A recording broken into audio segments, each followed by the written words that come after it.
It was a Thursday night when the storm rolled in, one of those slow, heavy rains that makes the whole town feel like it's sinking.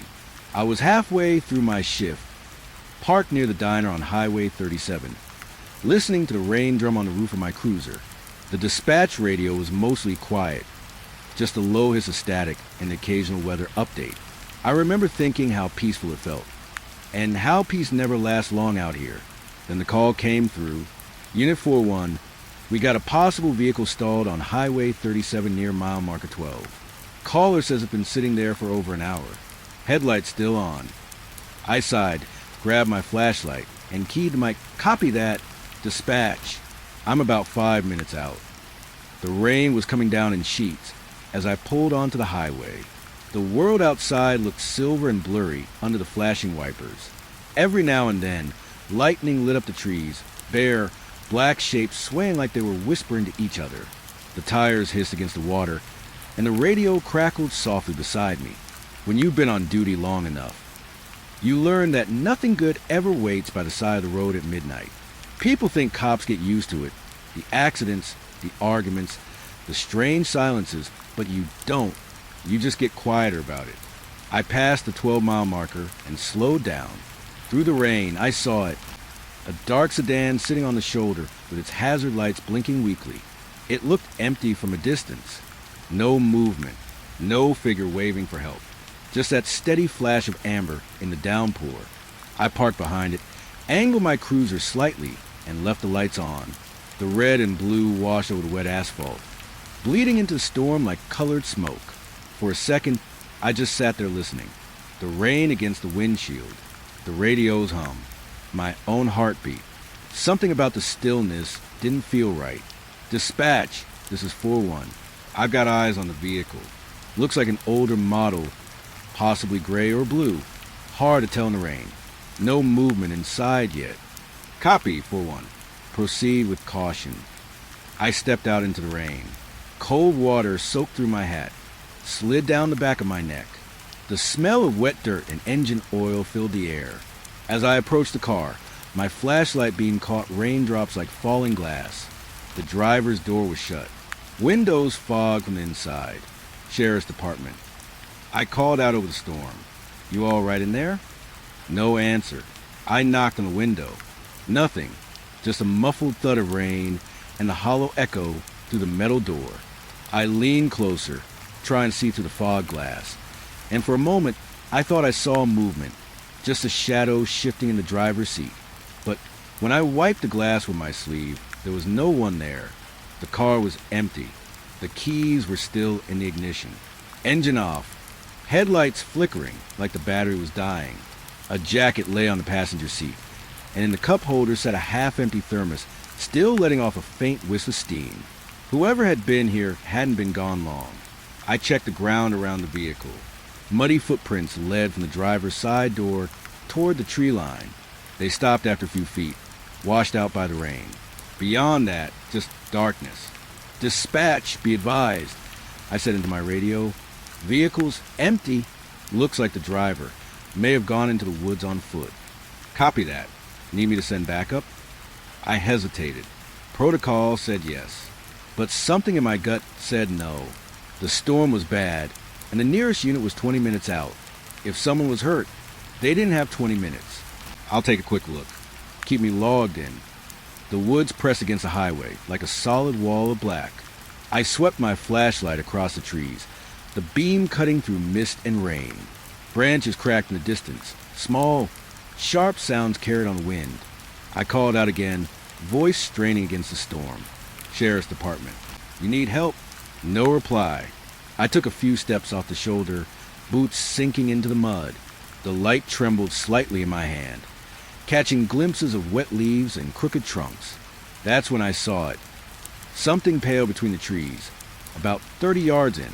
At first I thought it was a reflection, but then it moved. A man, tall, thin, standing perfectly still with his head tilted slightly to one side. Sir, I shouted. No response. He didn't even flinch, just stared, or maybe not. The rain distorted everything, made the world shimmer and breathe. I took another step closer. Sir, are you hurt? "Do you need assistance?" He turned slowly like it took effort, and I saw the outline of his face in the beam, washed out and smooth, the features blurred like wet paint.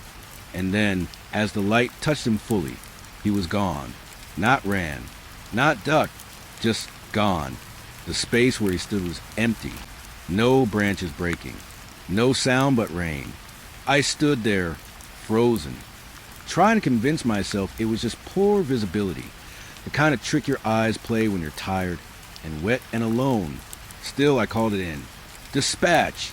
I might have a possible subject on foot, lost visual near the tree line. I'm going to circle back." "Understood. 4-1. Want me to notify Highway Patrol?" "Negative. I'll recheck the vehicle first." I walked back toward the car, the flashlight beam bouncing with every step. When I reached the shoulder again, something made me stop. The car door was open. I was certain I'd left it closed.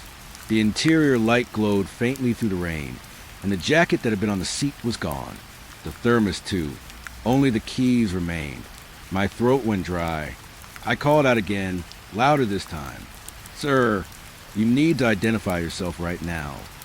Nothing. I looked around, shining my light along the road in both directions. The highway was empty, stretching into fog. No taillights, no movement. Just the hum of rain and thunder rolling far away. I closed the car door again, firmly this time, and walked back to my cruiser. My hand was shaking a little when I keyed the mic. "Dispatch!" No sign of the subject. Car still here, but appears recently disturbed. Might have had someone else stop by. "Copy that, 4-1. Weather's worsening. Recommend you clear scene and wait for tow." "Affirmative." I sat in the driver's seat for a while, wipers sweeping back and forth, trying to calm down. The storm outside made the world feel smaller, like the whole highway was just me and that empty car. I kept watching in my rear-view mirror, those dull headlights blinking through the rain. And then, between one blink and the next, there was someone standing behind it. My heart stopped. A figure, same height, same build, standing motionless behind the trunk.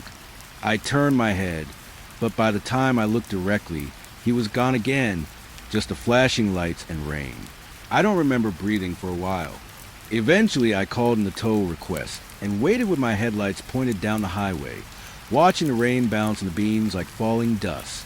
It took the tow truck nearly 40 minutes to arrive. The driver, an older guy named Carl, climbed out wearing a soaked flannel shirt. He shouted over the storm, "No one with the car?" "No," I said. "Might have gone into the woods." He frowned. "Bad night for walking. You checked the trunk?" I didn't see any reason to. He shrugged and popped it open anyway. The metal creaked, and for a second, the air smelled like something sour, wet cloth and old rust. Empty, just a spare tire and some tools. Still, that smell stuck with me. It was faint, but wrong, like the scent of rain on something that should never have been wet. When the car was finally loaded, I signed a report and climbed back into my cruiser. The storm was easing up, though the clouds still hung low. As I pulled onto the road, I caught a glimpse in the side mirror, something pale reflected in the back seat of the towed sedan. Just for a split second, like a face turned toward me. Then the truck turned, and the lights disappeared into the dark. I didn't report that part. Didn't mention it to anyone. But 2 days later, when I came on shift, dispatch handed me a slip of paper. A missing person report from the next county over. Male, mid-30s, dark sedan, last seen driving along Highway 37 the night of the storm. Same make, same plate. I still drive that stretch sometimes, especially when it rains. Every time I do, I slow down near mile 12. The asphalt there always feels colder, like the storm never really left. And sometimes, when the wipers fall into rhythm and the radio fades to static, I think I see someone standing by the shoulder, watching the road, waiting for me to stop again. It was my 3rd week at the academy, when they told us we'd be doing a lockdown drill. We'd done fire drills, self-defense, even mock traffic stops, but never a lockdown. They said it was meant to test our response under pressure. We didn't know what would happen at night. That morning, Sergeant Heller told us to pack our gear and stay on campus after hours. No phones, no talking to anyone outside. The whole building would go dark at 9 p.m., and we'd have to follow radio orders. He said, "You're supposed to feel like you're alone in here." That's the point. The way he said it stuck with me. Like he already knew how that felt. By the time the sun went down, the halls looked different. The paint on the walls, too white in daylight, looked sickly yellow under the few emergency lights. The windows turned black. You couldn't see the trees outside, just your own reflection moving in the glass. It made the whole place feel sealed off from the world. At 8:55, they cut the power to half the building. The air conditioning stopped. Everything went still, except the rain hitting the windows. That was the signal. The drill had begun. We were told to split into groups of 2 and patrol different sections. I got paired with Miles, another rookie. He was taller than me, older too, but he hated silence. The whole time, he whispered jokes to calm himself down. "Bet this is just Heller sitting in an office with popcorn," he said. I forced a laugh, but I couldn't shake the feeling that someone was already watching us. We started in Hall C, the one line with classroom doors and the old trophy cases. Our boots echoed, sharp and lonely. The rain made small ticking sounds on the ceiling tiles above. When the lights finally went out completely, the only glow came from the red exit signs. The hallway turned blood dark. I lifted my flashlight, the beam trembling a little in my hand. The light cut across the lockers, then stopped on the door to room 42. It was cracked open. I remembered locking it earlier. I was sure I had. "Miles," I whispered, "did you open that?" He shook his head. "Nah, probably wind. Let's just check it." But when he pushed the door open, the hinges didn't creak. It swung silent, too silent, like someone had oiled it recently. The room was empty, desks neatly lined up, chalk dust frozen midair in the beam. The smell of old books and something else, something like wet concrete. Miles laughed nervously. "See? Nothing." We turned to leave, but before I stepped out, I heard it. Footsteps, slow, heavy, measured, coming from the far end of the hall. I turned my flashlight that way, expecting to see one of the sergeants checking on us. The beam caught nothing, just the empty corridor stretching into dark. But the steps didn't stop. They kept coming. Tap, tap, tap. "Miles," I whispered, "you hear that?" He froze beside me. "Yeah, maybe Heller." We waited, listening. The footsteps reached the middle of the hall and stopped. We should have seen someone standing there, but there was no one, only that heavy, waiting silence that makes your stomach twist. Then came the sound of breathing, not loud but close, right between us. I swung the flashlight around wildly. The light jumped across walls, floor, ceiling. Nothing, but I swear I felt the air move, like someone had brushed past me in the dark. Miles whispered, "Let's report it. Now." We radioed in. "Unit C reporting possible intruder in the west corridor." I said, trying to sound calm. The radio hissed, then crackled with static. A voice came through, but it wasn't dispatch. It was slower, deeper, like a recording played backward. "Stay inside the room." "Miles," I said, "did you hear?" The radio popped again, then silence. Even the rain stopped for a moment. Miles swallowed hard. "Okay, maybe they're messing with us." "Maybe," I said, "but we follow the drill.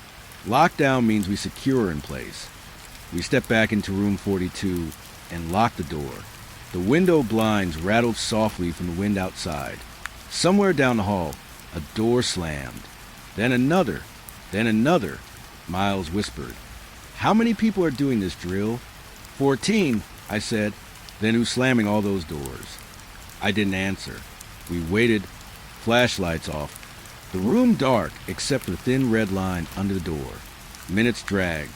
The sound of footsteps started again, slower this time, moving past our door. Whoever was stopped right outside. I held my breath. Miles gripped his baton, knuckles white. The doorknob rattled once, then turned halfway before stopping. A long exhale came from the other side, like someone disappointed we'd locked it. Then silence. We didn't move. We just stood there, afraid to breathe. When I finally turned the flashlight back on, the beam landed on the whiteboard. Words were written there that hadn't been before. Big, uneven letters drawn in dust. Stay in formation. Miles saw it too. He looked at me, eyes wide. That wasn't there. I knew it wasn't, because I'd wiped that board clean earlier. When we set up, the radio crackled again. This time, dispatch's voice came through. Faint but clear. All units, lockdown drill is now concluded. Repeat, drill is concluded. Please report back to main office. Miles exhaled loudly. Finally, I nodded, but something felt off. They said it would last 1 hour. I checked my watch. It was 9:22. Only 27 minutes had passed. We unlocked the door and stepped into the hallway. It was empty. The red exit signs flickered weakly, making the shadows stutter on the floor. Halfway down the corridor, I saw footprints, wet, dark ones, leading toward the main lobby. Bare feet. The puddles shimmered under the flashlight beam. Miles frowned. You think someone snuck in? I don't know, I said quietly. Let's just check in and leave. When we reached the lobby, the rest of our group was already there, except for Heller. Sergeant Beckett, one of the older instructors, stood by the desk. He looked tired, confused. What the hell took you two so long? He asked. I started to answer, but Miles stepped forward. Who was walking the halls? He asked. You guys trying to scare us? Beckett stared at him. What are you talking about? The footsteps. The radio message. Somebody out there. Beckett cut him off. The radio's been dead for 15 minutes. Lightning hit the tower. Nobody's transmitted a thing. The words didn't make sense. I felt the cold run up my spine. We got a message, I said. Told us to stay inside. Someone came right to our door. Beckett shook his head. Then you heard something that wasn't there. He motioned for us to sign out, and that was it. No explanation. No one admitted to running the drill. Later, we found out the lockdown exercise had been postponed until next week because of the storm. So whatever happened that night, whatever we followed, it wasn't part of any official plan. I didn't sleep that night. Every time I closed my eyes, I heard those slow steps outside the door, that long breath through the crack in the frame. The next morning, when I came in for inspection, room 42 was locked again. They said it had been empty for years, used for storage only. But when I peered through the window, I saw it. The word still faint on the whiteboard, traced in dust. Stay in formation. And below it, smaller, almost hidden under the light, you broke rank. I didn't tell anyone. I just kept quiet, following every order, every drill, never staying late again. But sometimes when the power flickers during night patrol, I swear I still hear those slow footsteps start up again, one after another, down an empty hall that isn't supposed to exist. I never liked the east wing of the academy. It always felt colder there, even when the rest of the building was burning hot from the afternoon sun. The halls were narrow, the paint chipped, and the ceiling lights buzzed in this low, nervous way that got under your skin. That's where room 42 was. And after that lockdown drill, I couldn't stop thinking about it. I told myself to forget it, that I'd imagined everything. But 2 nights later, when I was on patrol duty, I heard it again. The sound that started it all. A knock. Faint, steady, patient. Like someone asking to be let out. At first, I thought it was coming from outside. The wind maybe, or loose pipes in the wall. But when I followed it, the noise led me right back to the east corridor, right to room 42. The door was sealed now. They placed a steel plate over the frame and bolted it shut. A laminated sign hung crooked on the wall. Maintenance storage, do not enter. But I knew that wasn't true. There was no maintenance storage in the east wing. There hadn't been for years. I stood there for a while, listening. The hallway was empty. The air thick with that same smell, wet dust and cold metal. Then came the knock again. 3 slow taps. A pause. Then 3 more. I don't know why, but I whispered, "Who's there?" The second I said it, I regretted it. The hallway swallowed my voice, threw it back at me like it didn't want it. No answer came. Just another knock. Closer this time, heavier, like it knew I was standing right outside. I radioed in, told dispatch I was checking a noise complaint. No one answered. The signal in that wing was always terrible. Still, I logged it because I wanted someone to know where I was, just in case. I ran my fingers along the doorframe. The metal was cold, damp even, like condensation on glass.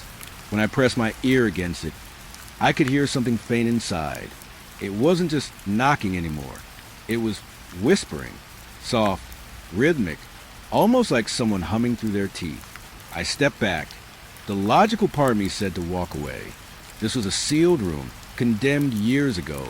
If anyone was inside, it had to be a prank. But deep down, I knew it wasn't. That's when I remembered something Beckett once said during orientation. He was talking about the academy's older sections, the ones built before the renovations. He said, if you ever hear noise coming from behind a locked door, don't open it. There's a reason it's locked. Everyone laughed back then. I didn't. Still, I had to know. I couldn't leave without checking. So I bent down and shined my flashlight under the gap at the bottom of the door. The beam cut across the floor inside, and for a second, I saw it, a shadow moving. Someone's feet. I froze. They were bare, and they were facing the door. The flashlight flickered out. When it came back on, the feet were gone, but the knocking started again, faster this time. I backed away until my shoulder hit the wall. Every part of me screamed to run, but I stayed, because the sound changed again. It turned into tapping, fingers this time, dragging along the inside of the metal plate. Then came a low voice muffled by the door. I couldn't understand the words at first, but it grew clearer, syllable by syllable. Not done yet. I swallowed hard. Who's in there? The voice didn't answer. Just that same rhythm of knocks. Slow and steady, almost polite. That's when Sergeant Beckett's voice came over the radio, sharp and loud. Unit 7, report location. I fumbled for the radio. East wing near room 42. There's something in here. Room 42? He repeated, then paused. His voice dropped an octave. That room's sealed.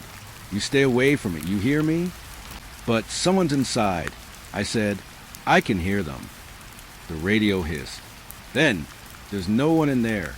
Do not open that door. That's an order. Then static, and silence again. I stood there, staring at the steel plate, feeling my pulse in my neck. The sound on the other side had stopped too. It was dead quiet. I don't know what possessed me. Maybe I wanted to prove Beckett wrong. Maybe I just couldn't stand not knowing. But I crouched down and looked closer at the bolts. One of them was loose, half unscrewed, like someone had already tried to get in. Or out. I gripped it, twisted once, twice, until it gave way with a squeal that echoed down the hall. The sound made me flinch. I waited, listening again. No footsteps, no voices. So I moved to the next bolt. It took me a full minute to get the plate off. When it finally clanged to the ground, the air that came out of that room was cold. Not normal cold, like freezer air. It hit my face and made my eyes sting. I pointed my flashlight inside. The beam caught dust hanging in the air, thick and unmoving. Everything looked untouched. An old desk, chair stacked in the corner, boxes covered with sheets. But then I noticed something on the far wall. Someone had drawn symbols. Tiny marks carved deep into the plaster. Circles, crosses, words, and chalk. Some of them were half erased, like someone had tried to scrub them away. In the center of it all, a handprint, small, child-sized, pressed deep into the wall. I stepped inside. The floorboards groaned under my boots. The smell was strange, like rain-soaked wood and burnt paper. My flashlight flickered again, but I kept it steady, scanning the corners. There was a notebook on the desk. Its cover was cracked, pages yellowed. I flipped it open and tried to read the first line. It said, "He keeps knocking. Don't let him in." The next few pages were the same phrase, written over and over, the handwriting growing messier each time. Then the words stopped, just blank pages, and a brown stain spreading across the last one, like something had soaked through from underneath. That's when I heard it again. Knocking, but not from the hallway. From inside the wall. I spun around, light shaking my hand. The sound was coming from behind the chalk marks. 3 knocks. Pause. 3 more. Then a voice, soft and wrong, came from the same spot. It sounded like a recording played too slow. Who's there? My mouth went dry. It was my voice, saying the same thing I'd said outside the door earlier. Perfectly echoed back at me. I dropped the notebook and stumbled backward. My shoulder hit the doorframe, and for a second, I thought I saw movement in the wall, like someone pressing from the other side. The plaster bulged outward, cracking in a thin line from ceiling to floor. That was enough. I bolted out, slammed the door shut, and ran down the hall without looking back. When I turned the corner, I almost collided with Beckett. He grabbed my arm. "What did you do?" "I heard someone. Someone was in there." Beckett's face went pale. "You opened it." I nodded, breathless. The plate was loose. He cut me off. "That room's been sealed since 1998. You understand? Since the fire." I blinked. "What fire?" He didn't answer. He just turned toward the hall, eyes fixed on the door at the end. A faint sound echoed from down there. Soft knocking again, steady as a heartbeat. Beckett whispered, "It's starting again." I didn't know what he meant, and I didn't ask. He ordered me to leave the East Wing immediately, and I did. But as I walked away, I couldn't help glancing back one last time. The lights above room 42 flickered once. Then the door creaked open, just enough to see darkness inside. And for a split second, I swear I saw a shape standing there. Small, still, watching me go. That night, I didn't log the noise report. I erased it from the system. I figured maybe if I didn't write it down, it wouldn't be real. But every shift since then, I've heard it again, those same 3 knocks, faint and patient, following me from hallway to hallway. Sometimes, I think it's still waiting for me to answer. Sometimes, when the rain hits the windows just right, I think I can hear that same whisper hiding in the static.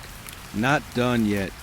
And every time, I feel the same cold crawl down my spine, because I know I shouldn't have opened that door, but I also know it would have opened on its own eventually. It always does. You'd think a photo couldn't hurt you. That's what I kept telling myself. It's just a picture, ink on paper. But after that night in the East Wing, after room 42, I started noticing things that didn't make sense. Small things.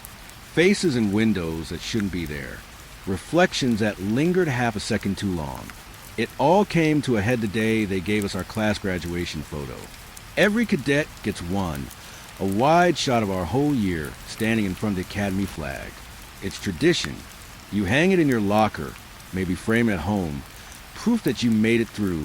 For me, it was supposed to mean moving on. But when I looked at that photo, something inside me went cold. At first, I didn't even notice it. We'd been posing for hours that day, waiting for a photographer to get the lighting right.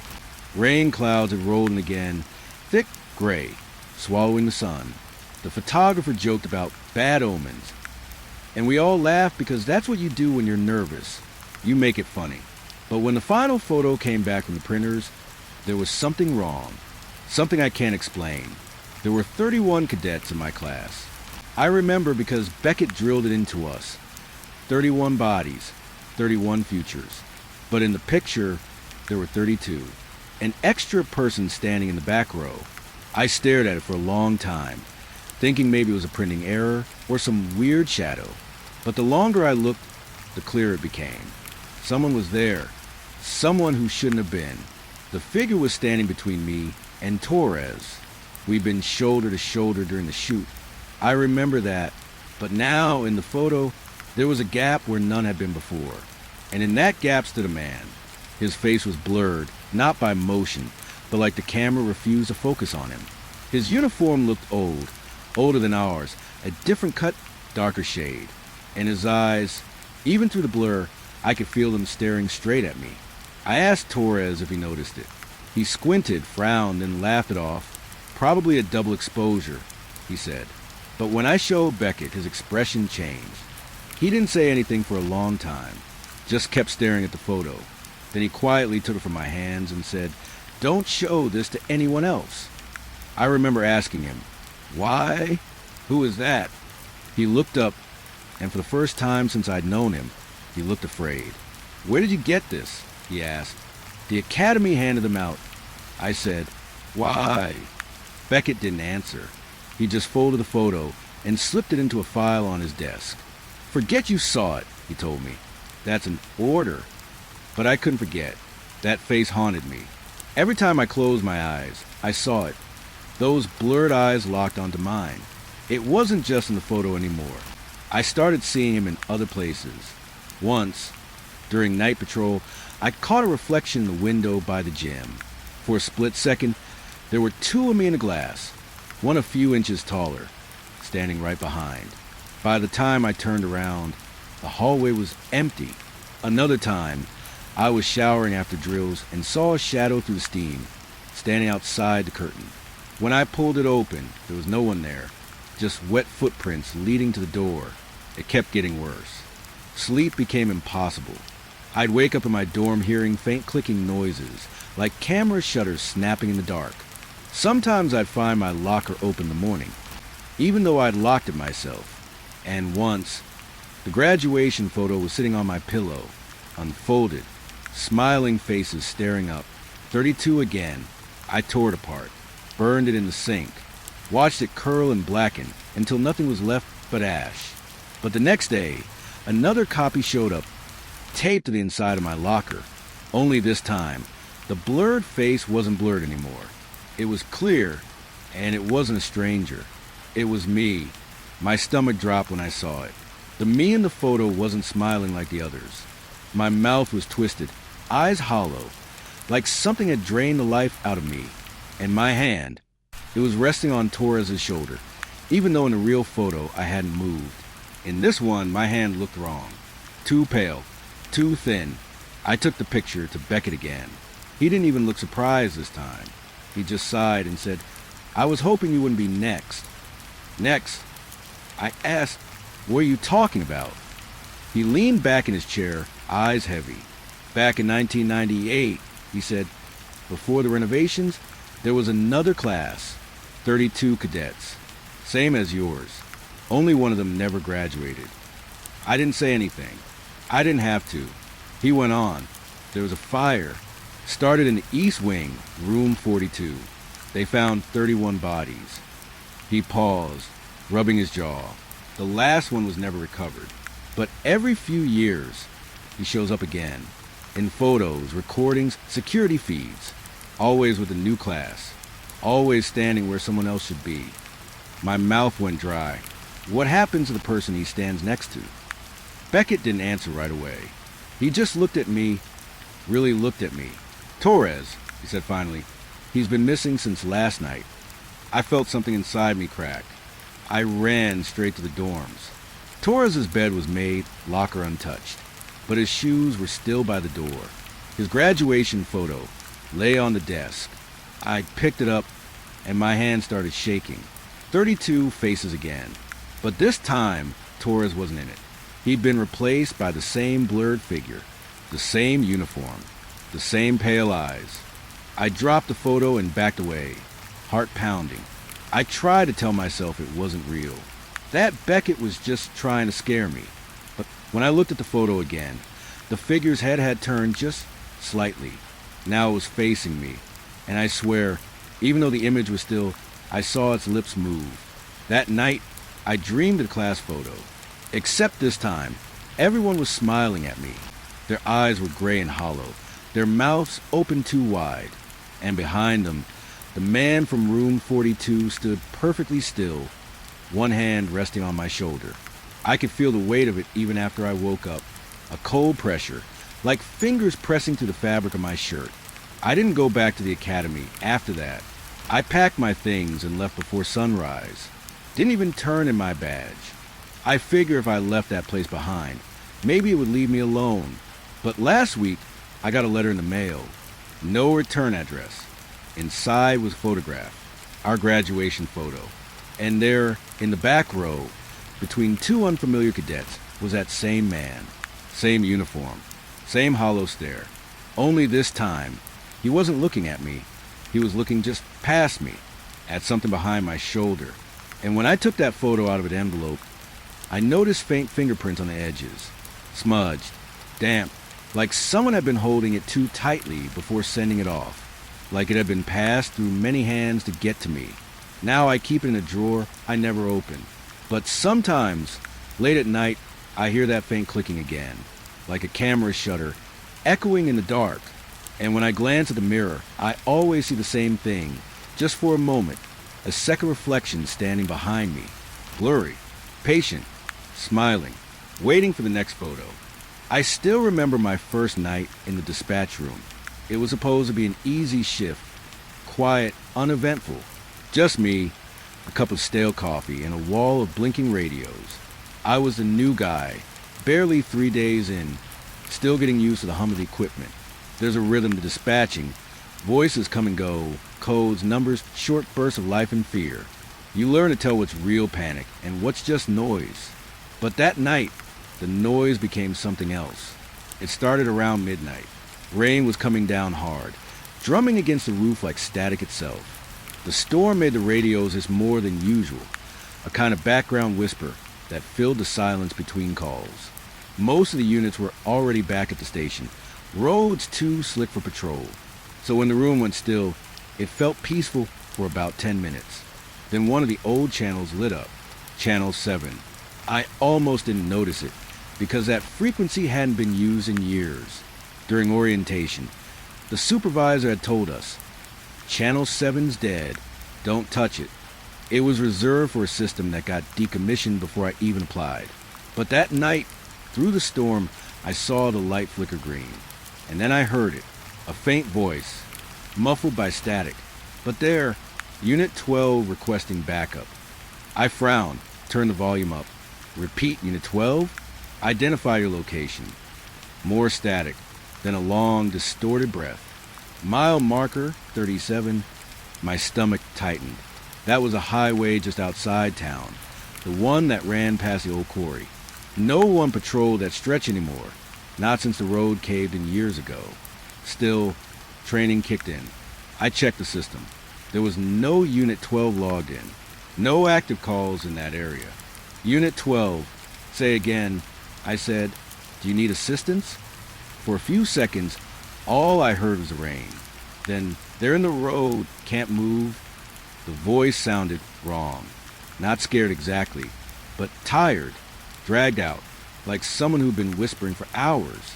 The kind of voice that doesn't expect to be answered. I logged the time, called the shift sergeant. Beckett picked up, grumbling about the weather. When I told him about the transmission, there was a pause. You said Channel 7? Yeah, I said. Someone identified as Unit 12. Said they're by mile marker 37. Another pause. Kid, that channel's been off the grid since before I started here. He said finally, there's no Unit 12. Go get a coffee and ignore it. Then he hung up, but I couldn't because the voice came back. Dispatched, you copy? They're getting closer. I froze. The words were clearer now, the tone more desperate. I leaned in, pressing my ear close to the speaker. Unit 12, I copy. Who's getting closer? What's your situation? The static hissed like wind through dry grass. Then the voice whispered, almost pleading, please, don't let them take me back in the car. I felt my throat go dry. Something about the way he said it. It wasn't a distress call. It was a confession. And beneath his voice, I thought I heard something else. A faint shuffle. A breath that didn't belong to him. The radio crackled again, and for a second, I heard a woman's voice overlapping his. Soft, echoing. Help him. Then nothing. Just rain. I sat there staring at the blinking green light. Every instinct told me to power it off. But curiosity, stupid, dangerous curiosity, kept me there. I switched on the recording function. If it was a prank, I'd at least have proof. If it wasn't, well, I didn't finish that thought. Minutes passed. No more voices. Just the steady hum of dead air. I started to think maybe I'd imagined it, that the storm was playing tricks on the radio waves. Then, around 12:47, the light blinked again. This time, no voice, just a sound. A soft tapping, like knuckles on glass. 3 slow knocks. Pause. 3 more. It came through clear, deliberate, not random interference. Someone, or something, was doing it on purpose. I turned down the other channels, isolating the feed. Every knock sent a faint echo into the room, like the sound wasn't just coming from the speaker anymore, like it was somewhere behind me. I spun around. Nothing there, just a dark window, reflecting my own face. When I turned back, the radio hissed again. Then the voice returned. "Dispatch, are you there?" "Yes," I said quickly. "Unit 12, I'm here. What's happening?" A long pause. Then, in a voice that didn't sound entirely human anymore, "You shouldn't have answered." The light went red, then died. I stared at it for a full minute before I realized I was shaking. I reached for the logbook to jot down the time, but when I looked at the page, my handwriting was barely legible. Rain hammered the roof. The power flickered. The hum of the other radios returned like a breath after holding it too long. When Beckett came in an hour later to check on me, I told him everything. He listened quietly, then asked if I'd recorded it. I handed him the tape. He looked at the label, Channel 7, 011 to 047, and sighed. "I'll take care of it," he said.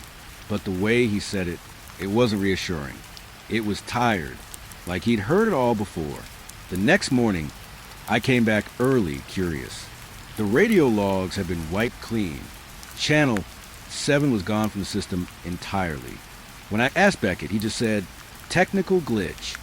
But later, when I passed the evidence room, I saw him inside, staring at the tape. He looked up as I walked by, and I swear he looked afraid. That should have been the end of it.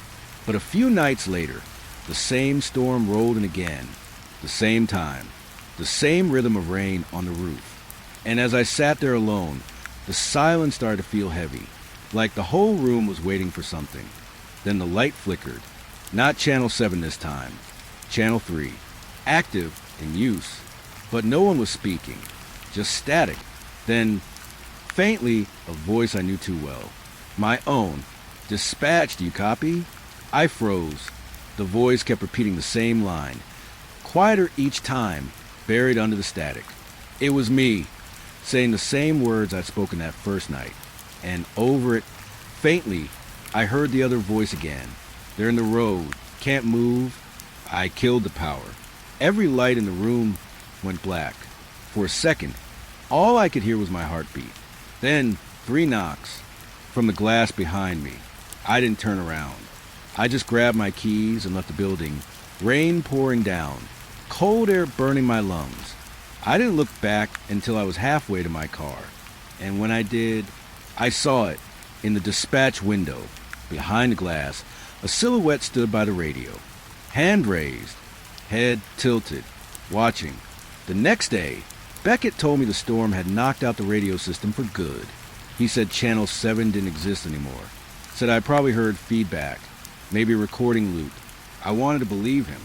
I really did. But that night, as I drove home, I passed mile marker 37. And through the rain, I saw something on the side of the road. A wrecked patrol car, rust eating through its doors. The number stenciled faintly on the side, Unit 12. I slowed down, heart pounding. The windows were fogged from the inside. Through the glass, I could just make out a hand press against a window. Motionless, pale.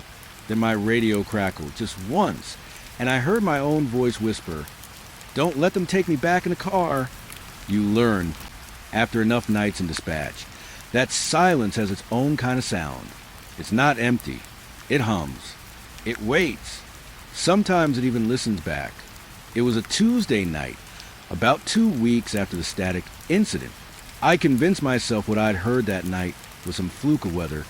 Cross signals, bad reception, a tired mind. But I stopped believing that when I heard echo. We rotate through call signs and department. Alpha, Bravo, Charlie, Delta. Each shift, each unit has its place.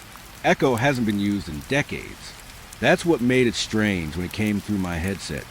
At exactly 1:14 a.m., it was quiet at first, just a faint carrier tone like the system testing itself. Then a voice cut through. Dispatch, this is Echo 13. I have a 10 to 50 on county line, requesting assistance.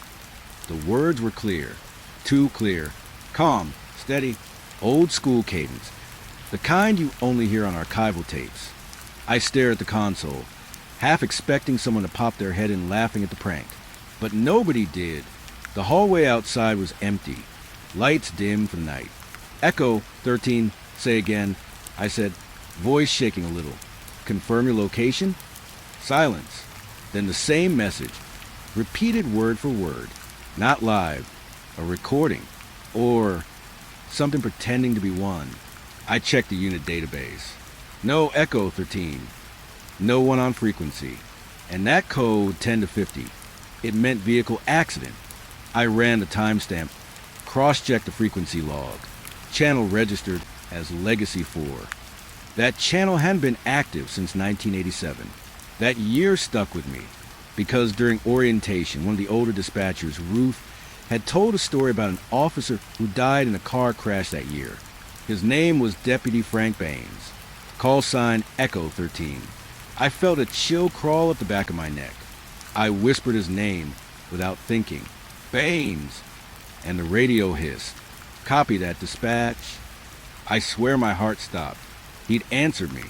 The tone of his voice was off, like it was echoing from inside a metal drum, and underneath it, faint, was a sound of rain. I looked out the window. The sky was clear. No storm, no wind, just the low hum of the fluorescent lights. Echo 13, I said carefully, you've broken transmission. Can you confirm status? Another burst of static. Then his voice again, fainter this time, like he was moving away from the mic. I don't think she's breathing. My blood went cold. I typed the words into the log, even though I didn't know why. Every part of me wanted to turn that radio off, but I couldn't.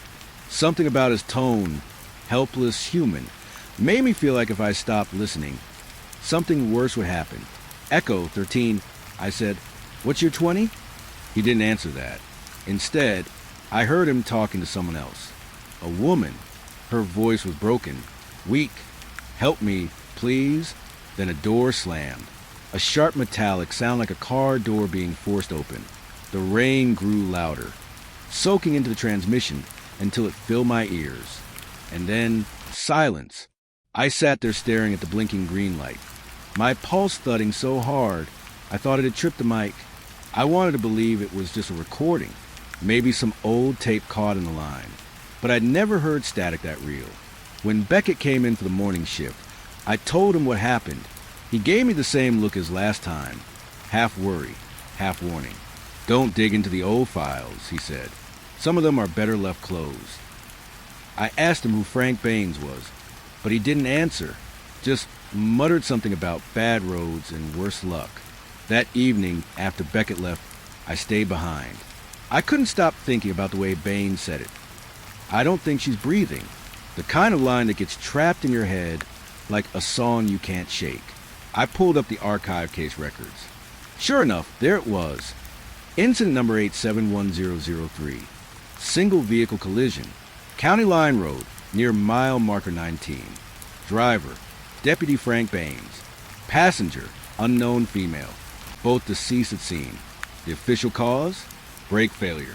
But what got me was the last dispatch entry in the file. A line typed by whoever worked the desk that night. Received final call at 1:14 a.m.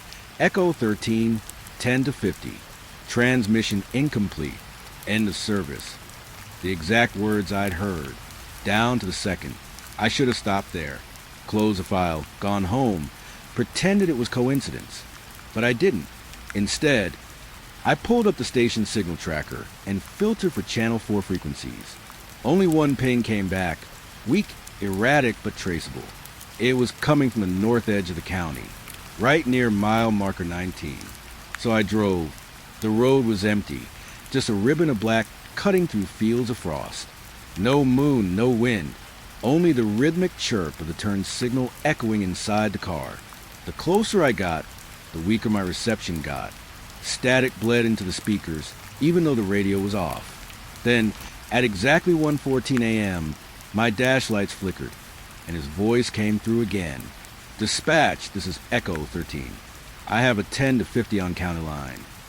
The sound didn't come from the radio this time. It came from behind me, from the back seat. I slammed the brakes. The car skidded, tires shrieking. When I turned, there was nothing there, just fog pressing against the windows. But the temperature dropped so fast my breath came out white. And from outside, I heard it, a weak tapping on glass. I turned on the high beams. The light cut through the mist, revealing a rusted patrol car half breeding weeds off the side of the road. The number was faded, but still visible. E13. I stepped out slowly, gravel crunching under my boots.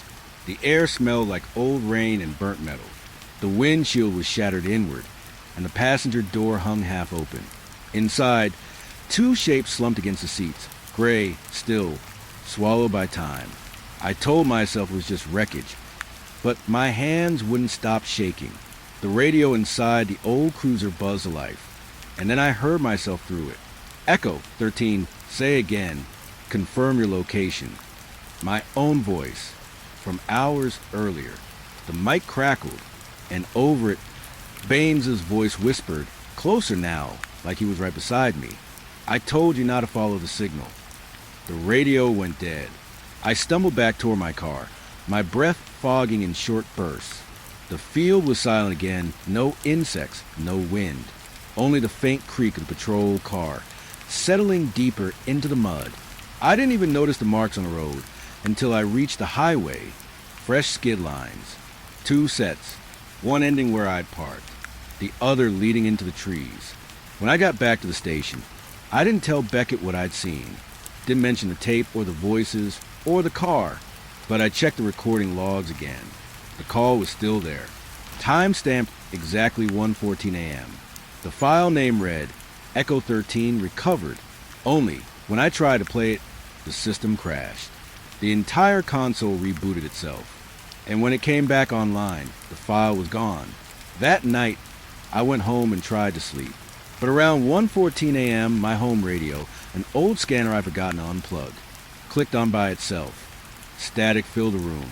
Then a whisper came through, soft, close to the mic. I found her. I sat up, heart pounding. Who is this? No answer. Just static. Then the faint sound of rain again. And beneath it, a woman's voice, clearer this time. Help him. The same voice I'd heard in the recording. The passenger. I ripped the cord from the wall. But the noise didn't stop. It kept going, fading into the sound of breathing. My breathing, or his... I couldn't tell anymore. I didn't sleep that night. Or the next. Every night since then, I still hear that same phrase at 1:14. Different channels, different devices, same voice. And every time it ends the same way. Dispatch, this is Echo 13. I have a 10 to 50 on county line. I looked it up again a few nights ago. Frank Baines was 32 when he died. No family, no next of kin. The passenger in his car was never identified, but the report listed something I hadn't noticed before. Under recovered items, it mentioned a radio mic found still clutched in the driver's hand. Button pressed in. Channel open. Recording live. The final note read, transmission ended 1:14 a.m. Recording corrupted. Static only. But I know that's not true, because every time I close my eyes, I still hear him trying to finish the call. Dispatch. And sometimes when the signal catches just right, I swear I can hear her too, whispering from the static. He's still out there? There's a sound that lives in my head now. A kind of soft hiss, like rain on pavement or breath caught in a wire. It's there when the world goes quiet, when the lights hum, when the radio sleeps. That's when I hear them, the voices. Old ones that shouldn't still exist. After the Echo incident, the department had the radios checked. They replaced every cable, reset the server logs, even grounded the entire tower to prevent interference. Officially, the explanation was simple: cross-frequency contamination from outdated equipment. Unofficially, nobody wanted to talk about it, but I kept hearing it. Every night, always at the same time. 1:14 a.m. The first few times, I thought it was a glitch, recordings bleeding into live channels. But that didn't make sense. You can't record live radio without authorization, and no one had access except me. One night, after everyone left, I stayed behind again, not to prove anything, just to listen. I told myself I wanted closure, but part of me knew I was just feeding it. The static, the voice, him. I switched through each channel slowly, listening to the soft hum between frequencies. Most were silent, empty, but when I hit Legacy 4, the speakers gave that familiar crackle. Then a faint voice drifted through. Dispatch, this is Echo 13. I froze. Same tone, same distance. But this time, another sound followed. Someone whispering over it. A woman. Her voice layered beneath his. Don't let him answer. It wasn't part of the old tape. I knew that voice. It was the one from the night I went to the wreck. The two voices overlapped. One from 1987, the other from now. The transmission was blending them together like a conversation out of time. Echo 13, this is Dispatch, I said quietly. Identify the second voice. The static grew heavier, filled with a low hum, almost like breathing through static. Then, faintly, he's listening. I turned down the volume, heart pounding. The station was dead silent, except for the fluorescent buzz overhead. It felt like the air itself was pressing down, thick and electric. When the sound cut off, I tried to replay the recording, but the system didn't recognize it as a save file. Instead, a new folder had appeared on the console's drive/audio/backlog _8 71003. That date again, October 3rd, 1987, the night Baines died. I hesitated, then opened the folder. Inside were 5 audio files, all unnamed, each one exactly 1 minute and 14 seconds long. The first was faint, just old dispatch chatter, codes, routine calls, nothing unusual. The second started with static, then Baines's voice again, 10-50 on county line. But there was something new beneath it, a woman's voice repeating the same phrase, almost in sync but off by a heartbeat, like an echo of an echo. Then a third voice joined them, mine. Echo 13 confirmed location. I swear I hadn't said that yet. Not then, not now, but my voice was there, recorded into something I hadn't done. I played the third file. Same thing. The voices twisted together, overlapping in perfect rhythm, like the past was trying to sync itself with the present. When I reached the fourth file, the lights in the station flickered. The monitors glitched, half of the display showing my current shift, half showing an old analog interface. A date appeared in the corner. October 3rd, 87, 1 hour and 14 minutes. Then the console began to replay a transmission on its own, a loop of everything that had happened. My voice is hers, all bleeding together. Dispatch, this is Echo, Feeney's listening. Confirm your location. She's not breathing. The sound got louder, harsher, until the speakers distorted. I tried to kill the power, but the switch wouldn't respond. The radio light burned steady red. And then, through the distortion, a new voice entered. Deeper, slower. It wasn't human. You kept the line open, the room seemed to vibrate. Every light flickered in sync with the voice. I stumbled back from the console, my chest tight, my pulse pounding in my ears. Then, sudden silence. The screen went black. Everything powered down, except the recorder light. It blinked once, then again, then stayed on. I didn't sleep that night. I sat in my car outside the station until dawn, the faint sound of static still playing in my head. When Beckett showed up, I told him the system had shorted out again. He didn't even look surprised. He just said, "You're hearing playback." When I asked what he meant, he said something that stuck with me. Sometimes the radio remembers more than it should.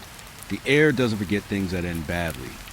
I laughed at first, thought it was one of his cryptic ways of telling me to get more rest. But later that week, I found proof. I went into the archives again, this time looking for the technician logs from '87. Buried between reports of routine maintenance and static interference was a handwritten note. Different ink, different paper. It said, "Playback persists. Recordings re-emerging without initiation. Recommend sealing frequency." Sealing frequency. They'd known. They'd tried to shut the channel down, but something kept it alive. I decided to test it myself. I set up a fresh recorder, tuned it to Legacy 4, and let it run overnight. When I played it back the next morning, I expected silence. Instead, I heard breathing. Not mine, not through the mic. It was closer, inside the room. Then, faintly, "Do you hear me?" I froze. That wasn't Baines. It was a woman's voice again, clearer this time, desperate. They never stopped it, the line still open. The audio glitched, then repeated her last words backward, looping endlessly. I deleted the file, but every time I turned the console back on, it reappeared. Same timestamp, same length, 1:14. That night, the call started again. Only now, they didn't come from a radio. They came from the intercom. It would click on at 1:14 a.m., even when powered off. Static, then whispering, always the same words. "Play it back." I stopped answering after the third night, stopped checking the equipment, stopped logging the times. But I kept hearing it anyway, on my phone, my TV, even through the vents in my apartment. Different sources, same sound. Static, voices, rain. Last night, I finally broke. I smashed my home scanner, ripped every wire out of my wall. But right as I sat down, the static came through again, this time from my laptop. A folder appeared on my desktop, /audio/backlog_871003. Same one from the station, only this time it had 6 files. The last one was named final_playback.wave. I didn't open it. I don't need to, because as I sit here, the static's already playing again, and I can hear their voices mixing. Not just Baines and the woman. Others too. Dozens. Each one layered over the next, like a chorus of ghosts all trying to speak at once. I know what they're saying now. It's clearer every night. They're not calling for help. They're not trapped. They're replaying what happened, over and over, because the line was never closed. I think about that sometimes. How air can hold memory. How signals can echo long after death. Maybe the tower out by county line is more than just metal and wire. Maybe it's a wound. And wounds, don't forget the voices that open them. Every night at 1:14, I still hear that same sequence start. Static, then Baines's voice. "Dispatch," this is Echo 13, followed by mine. Echo 13 confirmed location. And then hers, soft, fading, almost kind. "Play it back." It loops again and again until I can't tell which version is real. Theirs or mine. Past or present. Dead or alive. Sometimes when the static fades out, there's silence. And in that silence, I swear I can hear something else. The faint click of a mic being pressed. Then breathing. Not from them. From behind me. And when I turn, the air hums like a live wire, waiting for me to speak first. The storm had been building all evening. By the time my shift started, the sky was already a bruised gray, and the radio tower outside the window swayed with every burst of wind. We were down to skeleton crew that night.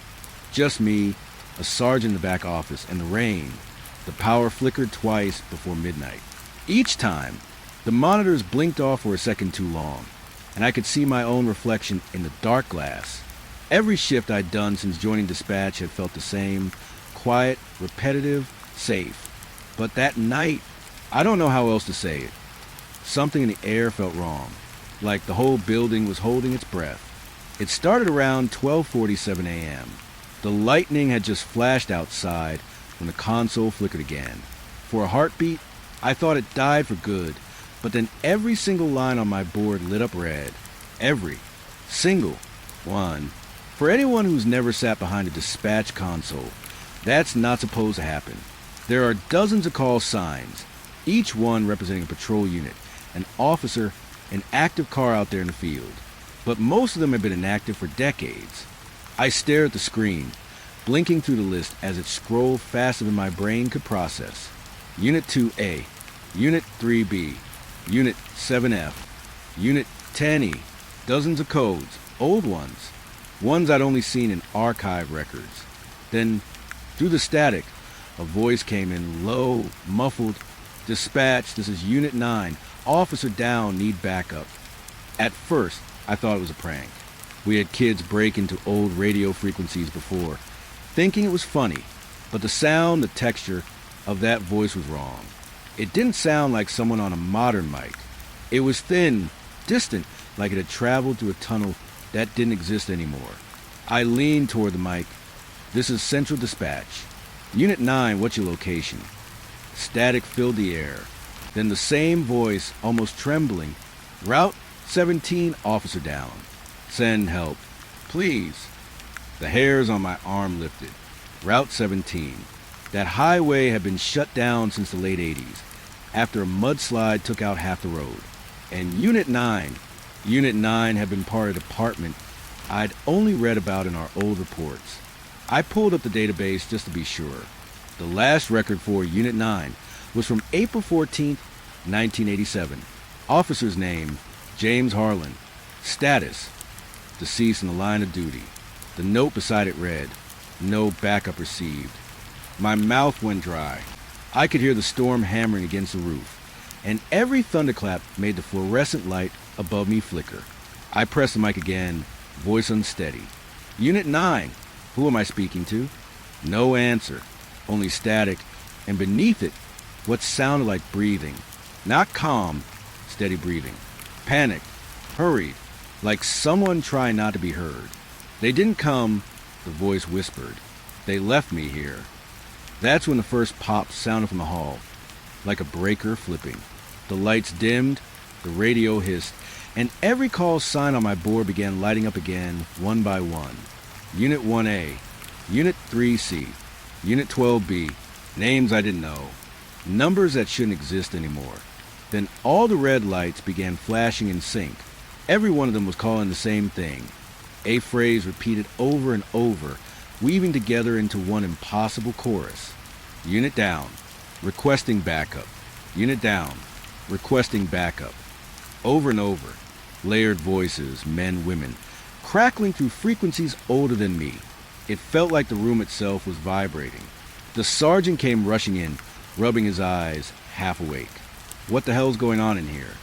I looked up, tried to explain, but the sound hit him too. His face went pale. He reached for the main console and slammed a switch to reset the system. The noise cut off instantly. The lights steadied. The storm still roared outside, but the room was dead silent again. He looked at me like I'd done something. Did you mess with the archive channels? I shook my head. I didn't touch anything. It just started. He didn't believe me. I could see it in his eyes. He muttered something about the wiring and walked out, leaving me alone again. I almost went after him. But then, right as I turned back the screen, I saw it. A single red light. Just one. Blinking softly in the corner of the console. Active call, it read. Channel, Echo 9. I froze. Echo channels were for emergency repeaters, used only in catastrophic signal loss situations. But Echo 9, that wasn't one of ours. Still, I pressed the receiver to my ear. Dispatch, this is Unit 14. I need assistance. The voice was a woman's this time. Tired, hoarse, and I realized with a twist in my gut that it was my call sign. Unit 14. That was me. I felt the blood drain from my face. Who is this? I whispered. The voice came back, trembling. You didn't send help. My hands started to shake. I looked down, and the time on my monitor froze. 1:09 a.m. The minute hand on the wall clock didn't move either. I took off the headset and stood up, heart pounding. The storm outside had gone quiet. No thunder, no rain, no wind. Just this heavy, waiting silence pressing against the glass. Then knocked, once, from the hallway. I told myself it was the sergeant coming back, maybe checking the fuse box. But when I looked toward the glass door, I saw a figure standing there, just beyond the reflection of my monitors. I couldn't see his face, but I could see the soaked uniform, an old badge glinting faintly in the emergency light. The radio clipped to his shoulder hissed faintly. Dispatch! The voice whispered through my headset again. Tell them I'm still out here. I stumbled back, staring at the doorway. The figure didn't move. He just watched, water dripping from his sleeves, pooling at his feet. Then, behind him, another shape appeared, and another, men and women, all in faded uniforms, their radios crackling faintly in the dark, each one carrying that same distant static hum. The console started lighting up again, every dead call sign returning, one by one. Unit 9, Unit 3B, Unit 10F. Their signals flickered like heartbeat monitors, all blinking red in rhythm. They were all saying the same thing again. That same terrible line that still rings in my ears whenever I close my eyes. Unit down, requesting backup. I ran. I don't even remember grabbing my jacket or my keys. The storm hit me like a wall when I pushed through the door, rain slicing across my face. I looked back once, and through the glass, I could still see them, standing there in that flickering blue light. All those old call signs, all those dead officers, waiting for help that would never come. By the time I reached my car, the radio in the dash had turned on by itself. The frequency wasn't ours, it was too low, too faint. But I could make out words between the static. Echo 14, do you copy? My throat went dry. That was me. Echo 14. That was my current shift designation. I turned off the engine, but the voice kept going, whispering through the static. You didn't send backup. Now you'll hear us forever. The storm swallowed the rest of it. I left the station that night and never went back. But sometimes when it rains, I still hear the faint chirp of a dispatch console buried under the thunder. And if I listen close enough, I can hear them calling. All of them. Unit down, requesting backup. And somewhere, beneath it all, a voice that sounds a lot like mine whispering back. Copy that. They always said the first week of academy training breaks you down before it builds you up. I didn't believe that until we hit the outdoor range. It was early October, that kind of gray morning where the fog sits heavy on your skin. The instructors lined us up, a dozen nervous recruits, each gripping our rifles like lifelines. The range stretched out in front of us, uneven dirt, scattered casings, and a row of training dummies mounted on wooden poles. We called them the scarecrows. Headless, limbless, their bodies wrapped in torn combat jackets stuffed with sandbags. They stood there in the mist, waiting. It was my second day, and I was already shaking from the cold, or maybe from the pressure. The sergeant barked something about breathing, trigger control, and not embarrassing ourselves, then blew the whistle. We fired in unison. A wall of sound rolled across the fog. When the echo died, the sergeant called for us to reload. That's when I noticed it. One of the dummies had shifted. It wasn't much, just a few feet to the left, like it had been dragged through the dirt. I blinked, thinking maybe I'd imagined it, but the footprints around it were fresh. Hey, I whispered to the guy next to me, a tall kid named Morris. You see that? He glanced up. See what? The dummy, far end. Didn't it used to be next to the barrel? He frowned, squinting through the fog. I dunno, man. Maybe the wind. I wanted to laugh, but there was no wind. Not a single leaf moved in the trees behind us. The sergeant's whistle blew again, and we went back to firing. By the third round, my focus was shot. Every time I looked downrange, that same dummy seemed to be in a new spot. Closer. It wasn't just me this time. I saw two other recruits whispering, glancing over. During reload, Morris muttered, "Okay, yeah, I see it now. That's weird as hell." The sergeant barked at us to shut up. Eyes on your targets. So we did, but none of us fired. The fog was thinning now, and for the first time, I could really see it. The dummy that wouldn't stay still. The others stood in perfect formation, torn fabric flapping faintly. Their sandbag torsos slumped forward, but that one had stood too straight, like something was holding it up from the inside. "Range clear," the sergeant yelled. We lowered our rifles. He walked ahead to inspect the targets, boots crunching over gravel. The rest of us stayed behind, watching him. He got to the first row, then the second, then stopped at the last. He stared at it for a long time. When he came back, his face looked off, pale, like he'd seen something he didn't want to explain. He didn't say a word, just told us to pack it up and head back to the barracks. That night, the whispers started. Someone said the academy was built on an old prison yard. Someone else claimed recruits went missing during the night drills, and the staff covered it up. I didn't believe any of it until the next morning. We were back at the range. The fog was thicker this time, dense enough to swallow sound. I took my place in line and scanned the field. There it was, the dummy, front row, center. But it wasn't just a few feet away now. It was standing directly in our lane. Sergeant, one of the recruits called, "That target's off position." The sergeant turned his head slowly, then back to us. No one moved. He started walking forward again, cautious this time. I could hear the gravel shifting under his boots.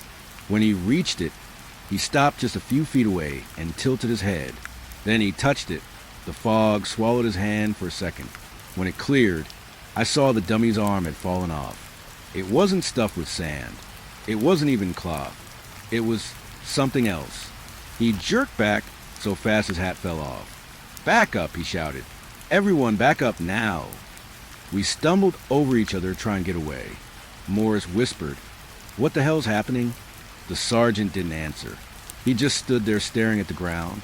There were footprints, human footprints, leading from the edge of the woods to where the dummy stood, and only one set of them. The academy shut down the range for the rest of the day. They told us it was an equipment issue.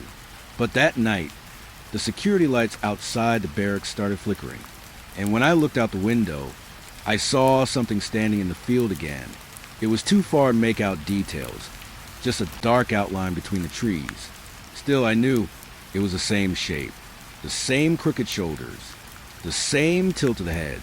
I didn't sleep that night. Around 3 a.m., the alarm sounded. Someone screamed down the hall. We ran outside half-dressed and found the instructors already out there, flashlights cutting through the fog. One of the trainees was missing, Morris. His bunk was empty.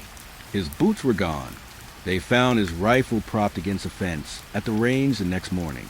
And that dummy, it was back in place again. Same position as day one. But now, it had a different jacket. A newer one. The name patch said Morris. The instructors told us it was a tragic accident. They said Morris wandered off and fell into the marsh near the woods.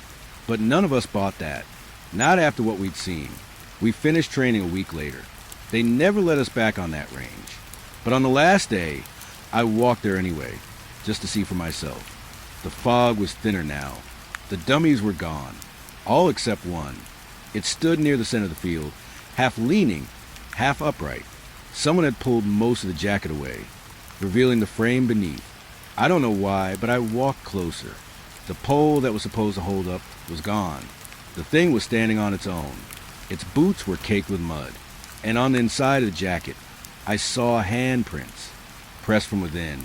I wanted to run, but something in me froze, because the closer I got, the more I realized it wasn't watching me. It was listening. Every sound I made, every step, every breath. It tilted slightly like it could hear me move. Then, from somewhere deep inside the field, another sound joined in, a slow dragging noise, like boots in the dirt. I turned toward the tree line, and I swear I saw others there, dozens of them, standing between the trees. Still, silent, just faint silhouettes in the fog. I didn't stay to count them. When I got back to the barracks, the range siren went off on its own. No one else heard it. At least that's what they told me. But I swear I could still hear the faint echo long after it stopped. A low, rhythmic creak, like something shifting its weight. 2 days later, we graduated. They gave us new assignments and told us not to worry about the incident. But that night, when I got home, I unpacked my duffel. At the very bottom, wrapped in one of my shirts, was a training tag, weathered, torn, stamped with the number 13. The problem is, I was assigned number 12. And sometimes when I close my eyes, I can still hear that faint dragging sound behind me, like something moving just out of sight, waiting for the next drill to begin. I've driven Highway 37 more times than I can count. Even now, I can picture every mile of it. The cracked asphalt, the lonely fences, the old service stations long shut down. But that night, I swear the road felt alive, like it was breathing under my tires. It was late, close to 2 a.m., when dispatch called in. Storm rolling in heavy from the west. Lightning splitting the sky like veins of white fire. I was the only unit out there. Sheriff's department had been quiet all week. Just the usual drunk drivers and one stolen truck near the county line. Then the radio crackled. Unit 12. Respond to a 10 to 87. Possible stalled vehicle. Highway 37 near mile marker 41. I remember sighing, glancing out the windshield. Rain smeared everything into moving shapes. A stalled car in the middle of a thunderstorm. Just my luck. I keyed the mic. Copy that. I'll check it out. The highway was empty. Even the usual truckers had pulled over to wait out the weather. I drove slow, wipers thudding back and forth like a heartbeat. The radio hissed between dispatch calls. That soft static hum that fills your head when the world outside feels too still. When I hit mile marker 41, I saw it, a set of hazard lights glowing faintly through the rain. A car sat halfway on the shoulder, nose dipped toward the ditch. A black sedan. Looked like it had been there a while. I parked behind it, lights flashing, and stepped out into the storm. Rain hit like needles. My flashlight cut through the dark, catching on the wet metal. The glint of the license plate. No engine running. No movement inside. I called out, Sheriff's Department. You okay in there? Nothing. I tried the driver's door, unlocked. The inside smelled wrong. Like old water and something sweet rotting underneath. Keys were still in the ignition. Wipers halfway through a stroke. Frozen there like time had stopped mid-motion. There was a cell phone on the passenger seat. Screen cracked. When I picked it up, the display blinked for a second, just long enough for me to see a name, Mom. Then it went black. The glove box was open. Paper scattered across the floor. I could see an ID half stuck under the seat. Benjamin Cole, age 29. Local address. I stepped back out, trying to see if maybe he'd gone to find help. Maybe walking toward the gas station a few miles back. But the rain had wiped everything clean. No footprints, no tire tracks beyond my own. I grabbed the radio. Dispatch, this is Unit 12. I've got an abandoned vehicle at marker 41. Black four-door sedan, license plate. KFR 219. Requesting check on registered owner. The line hissed for a moment. Then, copy that. 12. Stand by. I waited. Lightning flashed, and for a split second, I saw movement down the road. A man, standing dead center in the highway, maybe 50 yards ahead. He wasn't moving, just standing there, facing my cruiser, drenched in rain. I raised the light toward him, but before it reached, the thunder rolled over me and he was gone. I blinked hard.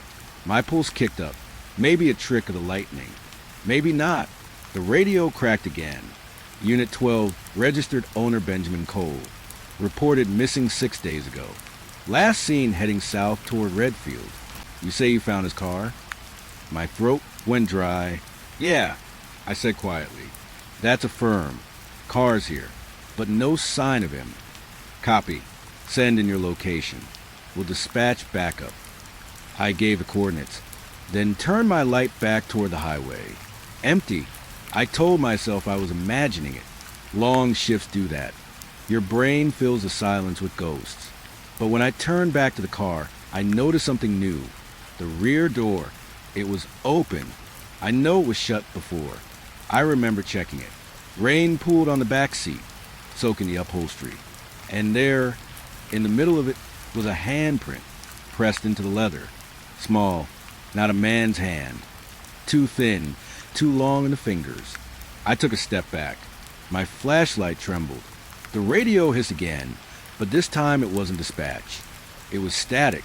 Then a voice broke through, faint, watery. Don't look at him. I froze. Dispatch? Say again. Don't look. It cut out. I backed toward my cruiser, hand on my holster. The rain was heavier now, like the air itself was closing in. And then I heard it, a low, Wet dragging sound coming from the ditch. Slow. Heavy. I turned the light that way, heart thudding against my ribs. Something was moving down there. Crawling, maybe. The beam caught flashes. A shoulder. A shape. The gleam of soaked clothing. I took a few steps closer. Sir, this is the sheriff's department. You hurt. No response. Just that dragging noise. Closer now. I swallowed hard. Stay where you are. I'm coming down. I don't know why I said that. I didn't mean it. Every part of me was screaming to get back in the car. But I walked closer anyway. When I reached the edge, the light caught something. The shape of a man hunched over, back turned. His clothes clung to his skin like they'd been soaked for days. Sir, he turned his head just slightly. And that's when I saw his face. It wasn't right. The eyes were open, but cloudy, like he'd been underwater too long. His mouth hung slack, lips pale and cracked. He looked like a drowned man, and yet he was standing. I stumbled back, lost my footing, hit the mud hard. My flashlight rolled down the ditch, beam spinning wildly. When it stopped, it was pointed at the man's legs. Bare feet, skin white and bloated. He started walking toward me. Not fast, just steady. Every step made a soft squelch in the mud. I scrambled up and ran back to the cruiser. Slammed the door, locked it. My hands shook as I reached for the radio. Dispatch! I need immediate backup. I've got a possible 10 to 55. Subject unstable. The radio hissed again, cutting me off. You shouldn't have looked. This time, the voice wasn't faint. It came from the back seat. My blood turned to ice. Slowly, I turned my head. In the mirror, I saw him, sitting there, still dripping, still smiling faintly through split lips. I couldn't move. He leaned forward, the sound of wet fabric peeling off the seat. His breath fogged the glass next to my ear. He needed a ride, he whispered. Lightning flashed, and he was gone. Just gone. The back seat was empty again. The door was still locked. I sat there, shaking, until the backup units arrived 20 minutes later. They found me still gripping the wheel, engine idling, lights flashing across an empty road. They searched the ditch, the woods, the field. No footprints, no body, nothing. But when they towed the car, one of the deputies pointed something out, on the inside of the windshield, near the passenger seat, faint and smeared by the rain, a message written in the fog. Thanks for the ride. That was 3 years ago. Highway 37 still floods every spring, and they say people still see a man walking the shoulder at night, always alone, always drenched. And sometimes when I'm driving patrol and the radio crackles with static, I swear I still hear that voice. Soft, quiet, just behind the static hum. You shouldn't have looked.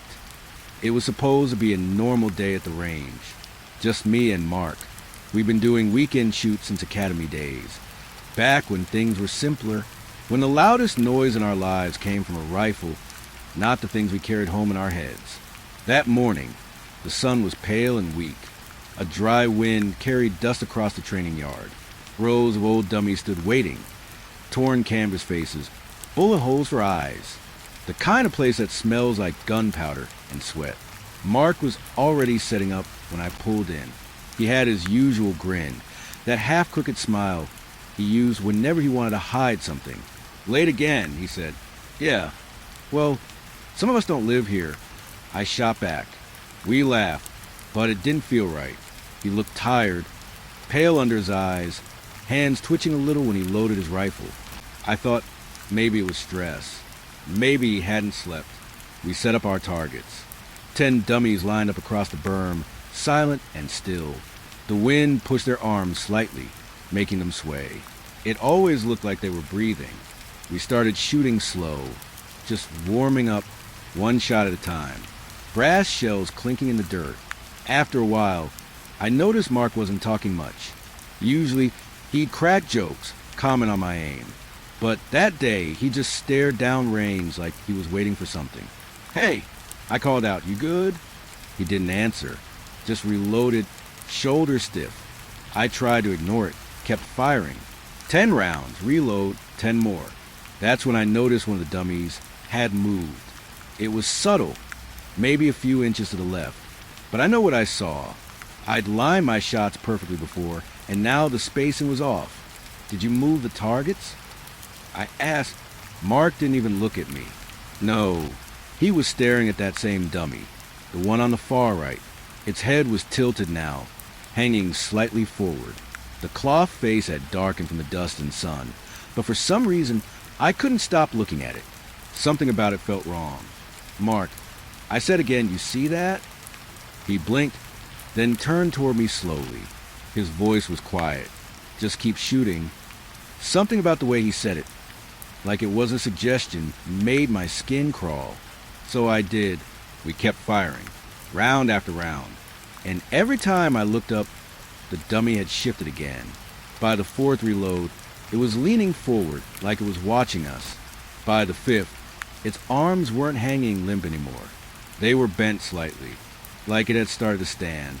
I lowered my rifle. Okay, seriously, what the hell is that? Mark finally looked at me, eyes wide and glassy.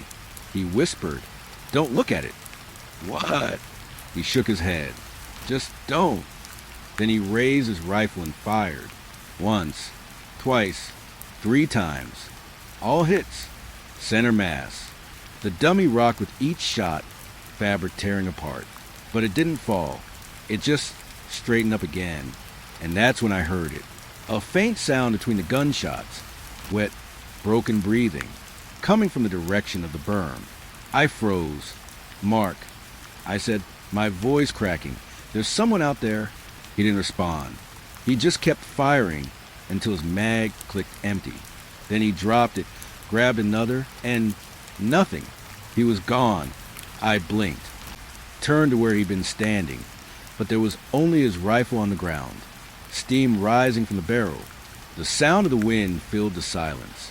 "Mark," I took a step back. My heart was hammering in my throat. The air felt heavier now, like the heat had thickened. I scanned the range, just rows of dummies swaying slightly in the breeze. All except one. The far right dummy was still, completely still. It stood upright now, arms at its sides, head tilted toward me. And though the fabric face had no eyes, I felt it watching me. My hand shook as I lifted my rifle. "This is stupid," I whispered to myself. "It's just the wind, just a target." But the moment I looked through the scope, I knew it wasn't. Through the lens, I saw it breathing, the rise and fall of its chest. Slow, deliberate, and something pulsing beneath the fabric, where a heart should be. I froze. My finger hovered on the trigger. Then, from behind the berm, came a sound I'll never forget. A low, choking cough, like someone trying to breathe through mud. "Mark," I shouted. "You behind there?" No answer, just that same wet, ragged breathing. I took a deep breath and lined up the scope again. The dummy hadn't moved this time, but I swear I could feel it waiting, like it knew I was hesitating. I whispered under my breath, "This is for you, Mark." And I pulled the trigger. The shot echoed through the range, sharp and final. When the smoke cleared, I lowered the rifle, and my stomach dropped. The dummy wasn't there anymore. In its place was a man, standing in the same spot, half hidden by the shadows of the berm. His clothes were torn, covered in dust. And though I couldn't see his face clearly, I recognized the shape of his body. It was Mark. He was standing still, chest rising and falling. "Jesus, Mark." I started running toward him, but halfway there I stopped. Something was off. His posture was wrong. His head was tilted, just like the dummies had been. His arms hung stiffly at his sides. When I got close enough to see his eyes, I froze. They weren't his eyes anymore. They were dark, sunken, glassy, like something hollowed him out and was staring back through the shell. I stumbled backward, my boots slipping on the dust. "Mark, what happened to you?" He didn't speak, just breathed. Slow, heavy. Then his mouth opened, and that same sound came out, the broken, wet rasp I'd heard before. I raised my rifle again, but I couldn't pull the trigger. Not on him. He took one step forward. Then another. I yelled his name again, louder this time, hoping something inside him would recognize me. But when he smiled, I knew it wasn't him. It was the same grin the dummy had.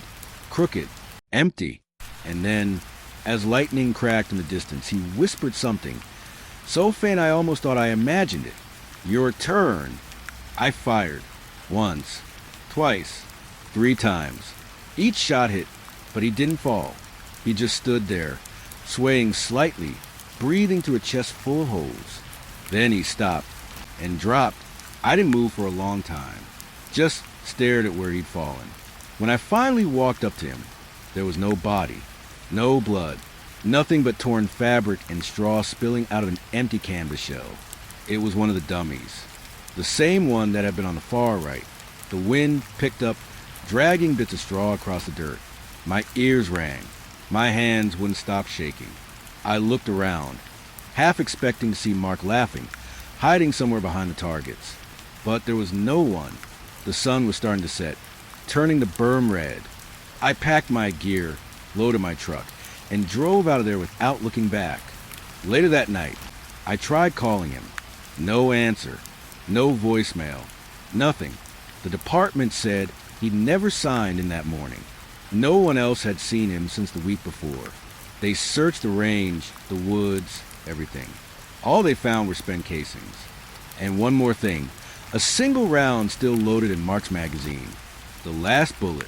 I keep it now, locked in my drawer. Sometimes I take it out just to look at it. Every time I do, I think I hear it. A faint, slow breath in the dark. Like someone waiting for me to take that last shot. When I first moved into the academy dorms, I thought I finally made it. I was 21, fresh out of training, ready to wear the badge and prove myself.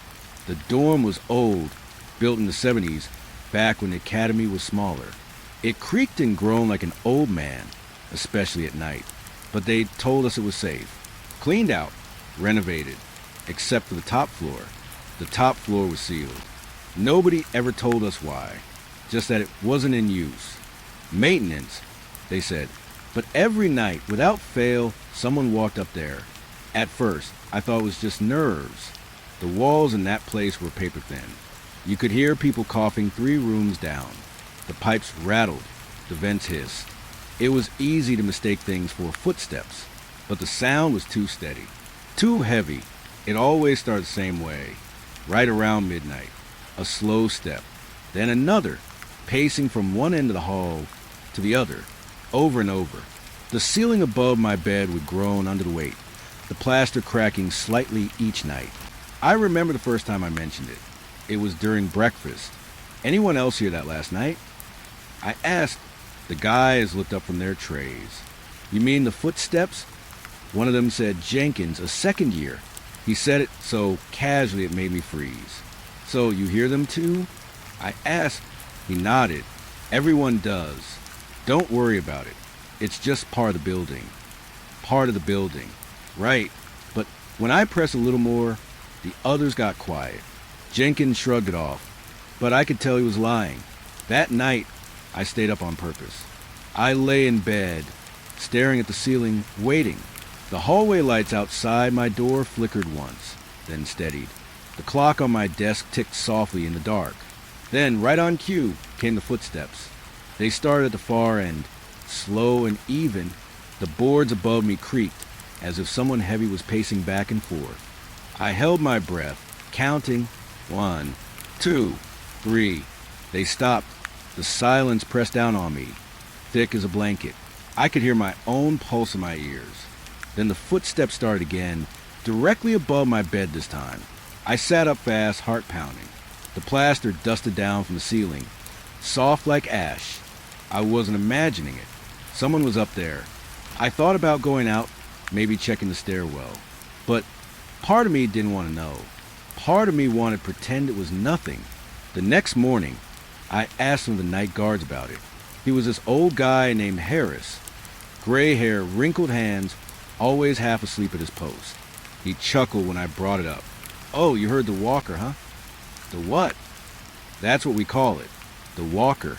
Been hearing it since before you were born." I laughed nervously. "So what? It's a ghost story?" He smiled, but it didn't reach his eyes. "Kid, whatever it is, it's better left alone. I didn't sleep that night, or the next. The footsteps kept coming, sometimes slower, sometimes faster, like whoever was up there was getting restless. A few days later, during inspection, I noticed something strange in the corner of my ceiling, a small crack that hadn't been there before. The plaster was soft, crumbling. When I stood on my bed and pressed against it, a thin line of cold air slipped through. The floor above wasn't sealed as tight as they said. That evening, I made up my mind. I had to see what was up there. After lights out, when the dorm was quiet and the others were asleep, I slipped out of bed. I grabbed my flashlight, pulled on a jacket, and crept down the hall toward the stairwell. The door to the top floor was chained shut. A thick padlock held it closed, the kind they use for evidence rooms. But I noticed something. The chain had slack, enough to squeeze a hand through. When I lifted the flashlight, I could see faint dust prints on the doorknob. Fresh ones. Someone had been using it. I waited, just listening. The wind outside howled through the cracks in the old windows. For a while, nothing happened. Then I heard it again, the footsteps directly above me. Slow, deliberate. I don't know what made me do it, but I pressed my ear to the door. The sound was clearer up close, a heel dragging slightly, a pause between each step. Then, faintly, something else. A voice. It wasn't a full word, more like a whisper caught between breaths. Down. It came again, clearer this time. Downstairs. I stumbled back, heart racing. The flashlight flickered in my hand. I ran, back to my room, back under the covers, like a kid hiding from a nightmare. But even then, I could hear it. The pacing continued for another hour, and before it stopped, I heard the whisper one last time. Closer now, downstairs. The next morning, I told Jenkins what happened. He didn't laugh this time. He just stared at me and said, "You shouldn't have gone near the stairwell." "Why not?" I asked. He hesitated, then said, "Last year, a cadet tried that. Same thing. Heard the steps, went to check. They found him at the bottom of the stairs the next morning. Said he fell, but he trailed off. But what?" He leaned in. He had dust under his fingernails. From the ceiling, like he'd been crawling down from the top floor. I felt sick. That night, I slept with the lights on. Didn't help much, because the footsteps came anyway. Only this time, they didn't start above me. They started in the hallway. I could hear them moving past each door, slow, measured. The boards creaked softly. My breath caught in my throat as they reached mine, then stopped, right outside. The silence was unbearable. I stared at the door, waiting for the handle to turn. It didn't, but something pressed against the other side, a faint, dragging sound, like fingertips sliding across the wood. Then, softly, from the other side, downstairs. I didn't move, didn't breathe. After what felt like forever, the sound faded. The steps moved away, up the hall, and then up, back toward the ceiling. I didn't sleep after that. A few weeks later, the academy moved us out of the dorms for renovation. They said the structure was unsafe. Cracks in the foundation, mold in the walls, typical bureaucratic excuses. But before I left, I went back one last time. The top floor door was gone. Literally gone. The frame was boarded over, sealed tight with fresh wood and nails. Still, I walked up to it, laid my hand on the boards. They were cold, and faintly, beneath the wood, I heard something. A step, then another, pacing back and forth, just like always. And then one last time, the whisper came through, muffled, distant, but unmistakable. Downstairs. That was 3 years ago. I still work nights now. Real night watch duty. Empty buildings, dark hallways, radios crackling in the quiet. But sometimes, when everything goes still, and I'm the only one awake, I swear I hear it again. A single step above me, and a voice that sounds almost human, calling me back to the dorms, calling me upstairs, or maybe calling me downstairs. They always schedule inspections right before dawn, the kind of hour when the light's still gray and the world feels half asleep. We were all lined up in the hallway, shirts tucked, boots polished. Try to look like we hadn't just been dragged from our bunks after a night of half sleep and bad dreams. The dorm felt heavier that morning. I don't know how else to describe it. The air was thick, the way it gets before a thunderstorm, even though the sky outside was clear. Sergeant Dale moved down the line, clipboard in hand, boots echoing on the concrete floor. He was one of those old-school types. Flat-top haircut, gravel voice, eyes that missed nothing. When he stopped in front of me, I stood a little straighter. He looked me over, sniffed, and said, "You boys been hearing things at night?" It caught me off guard. Nobody answered at first. Jenkins, 2 cadets down, glanced my way. "Sir," I asked. Dale's eyes narrowed. "Don't play dumb. Half the dorm's been requesting earplugs." There was a nervous laugh from somewhere down the line. Dale silenced it with a glare. He looked up at the ceiling. "You hear walking?" Nobody said a word. Finally, he exhaled through his nose. "All right, let's see what kind of nonsense we're dealing with." He stepped back, pointed at the ceiling above our heads, the same ceiling that separated us from the sealed top floor. The plaster was pale gray, coated with decades of dust. "Grab a stool," he said. We watched as one of the recruits fetched a step stool from the janitor's closet. Dale climbed up, the wood creaking beneath his weight. He ran a hand across the plaster, then froze. When he pulled his hand back down, it was black with soot and fine gray powder. Dust. He turned his palm over and rubbed his fingers together. "This dust hasn't been touched in years," he said. "Nobody's supposed to be up there." He angled his flashlight upward and squinted. The hallway went silent. Even the hum of the fluorescent lights seemed to fade. Then he said quietly, "What the hell?" He motioned me closer. "Cadet, take a look." I climbed onto the stool, my heart pounding. At first, I saw nothing, just a thin layer of dust shimmering under the beam of his flashlight. Then my eyes adjusted. There were marks up there. Impressions. Shallow but clear. Boot prints. I blinked hard, thinking maybe the shadows were playing tricks. But no, they were shaped exactly like the tread of our academy boots. The same size, the same pattern, pressed into the dust as if someone had been walking upside down, pacing back and forth above our heads. Someone said softly, "How? How's that possible?" Dale didn't answer right away. He just stared jaw tight, then climbed down. "Everyone outside," he said. We shuffled out into the cold morning light, standing in the yard while the sergeant made a few phone calls. He was talking low, but I caught bits and pieces, words like maintenance, roof access, keys. When he hung up, he looked at us like we were part of something we didn't understand. "Nobody goes near the 3rd floor stairwell," he said, "until I say otherwise." That should have been the end of it, but that night, things got worse. I woke up around 12:30 to a sound I couldn't place at first. A faint thump, followed by another, then a dragging noise, like someone pulling a heavy bag across the floor. Only it wasn't the floor, it was above it. I turned over, staring up at the ceiling. My roommate, Reyes, was awake too, sitting up in his bunk, whispering a prayer under his breath. "Do you hear that?" I whispered. He nodded, his eyes wide. The sound stopped. We held our breath. Then something cracked above us, sharp and hollow, like a board snapping. Dust rained down between our bunks, coating the sheets. That was enough for Reyes. He jumped out of bed, threw on his boots, and ran for the hallway. I followed. Half the dorm was already awake, huddled in small groups, whispering. Someone had called Dale. He arrived 5 minutes later, flashlight in hand, still in his uniform shirt but with his belt half-fastened. He looked like he'd come straight from bed, too.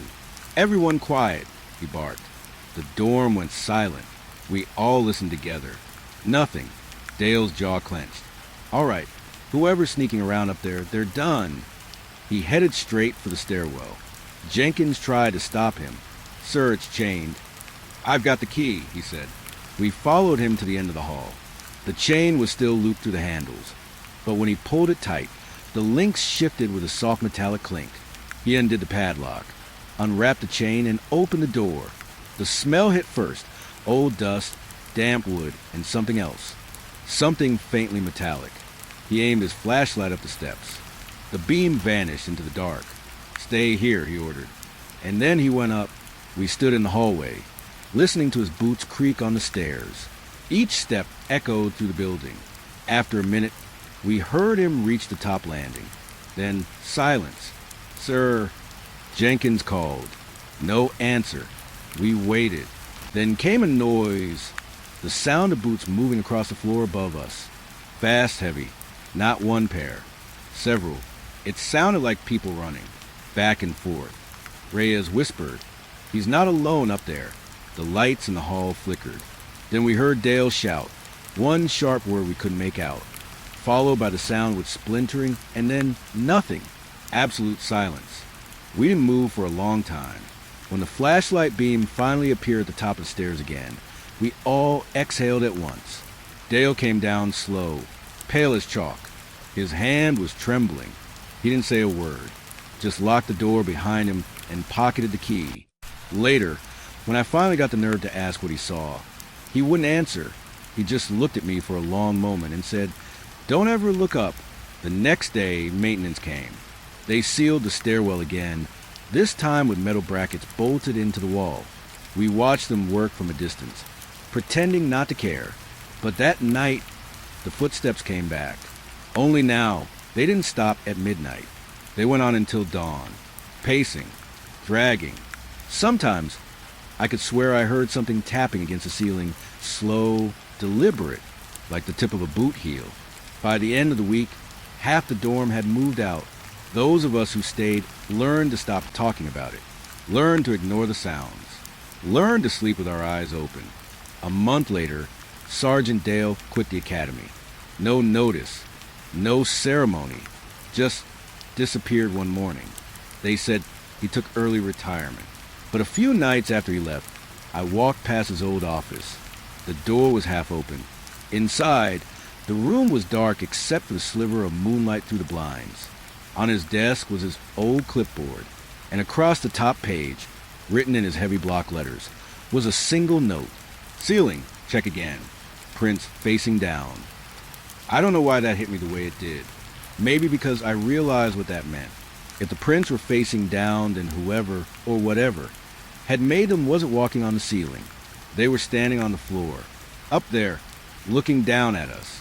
And somehow, their feet had pressed through. The laundry room was the quietest place in the whole dorm. No one ever went down there unless they had to. The air always smelled like rust and soap, and the lights flickered just enough to make you question whether they'd stay on. The kind of place where even a normal sound, like water dripping, could start to feel wrong after a while. I never liked it much. But one night, I didn't have a choice. It was late, maybe past 2, and my uniform was soaked. I'd been out running drills in the rain, and Sergeant Dale had this rule: no damp uniforms in the bunks. So I dragged myself downstairs, half asleep, with my clothes bunched under my arm. The hallway leading to the laundry room was narrow and cold.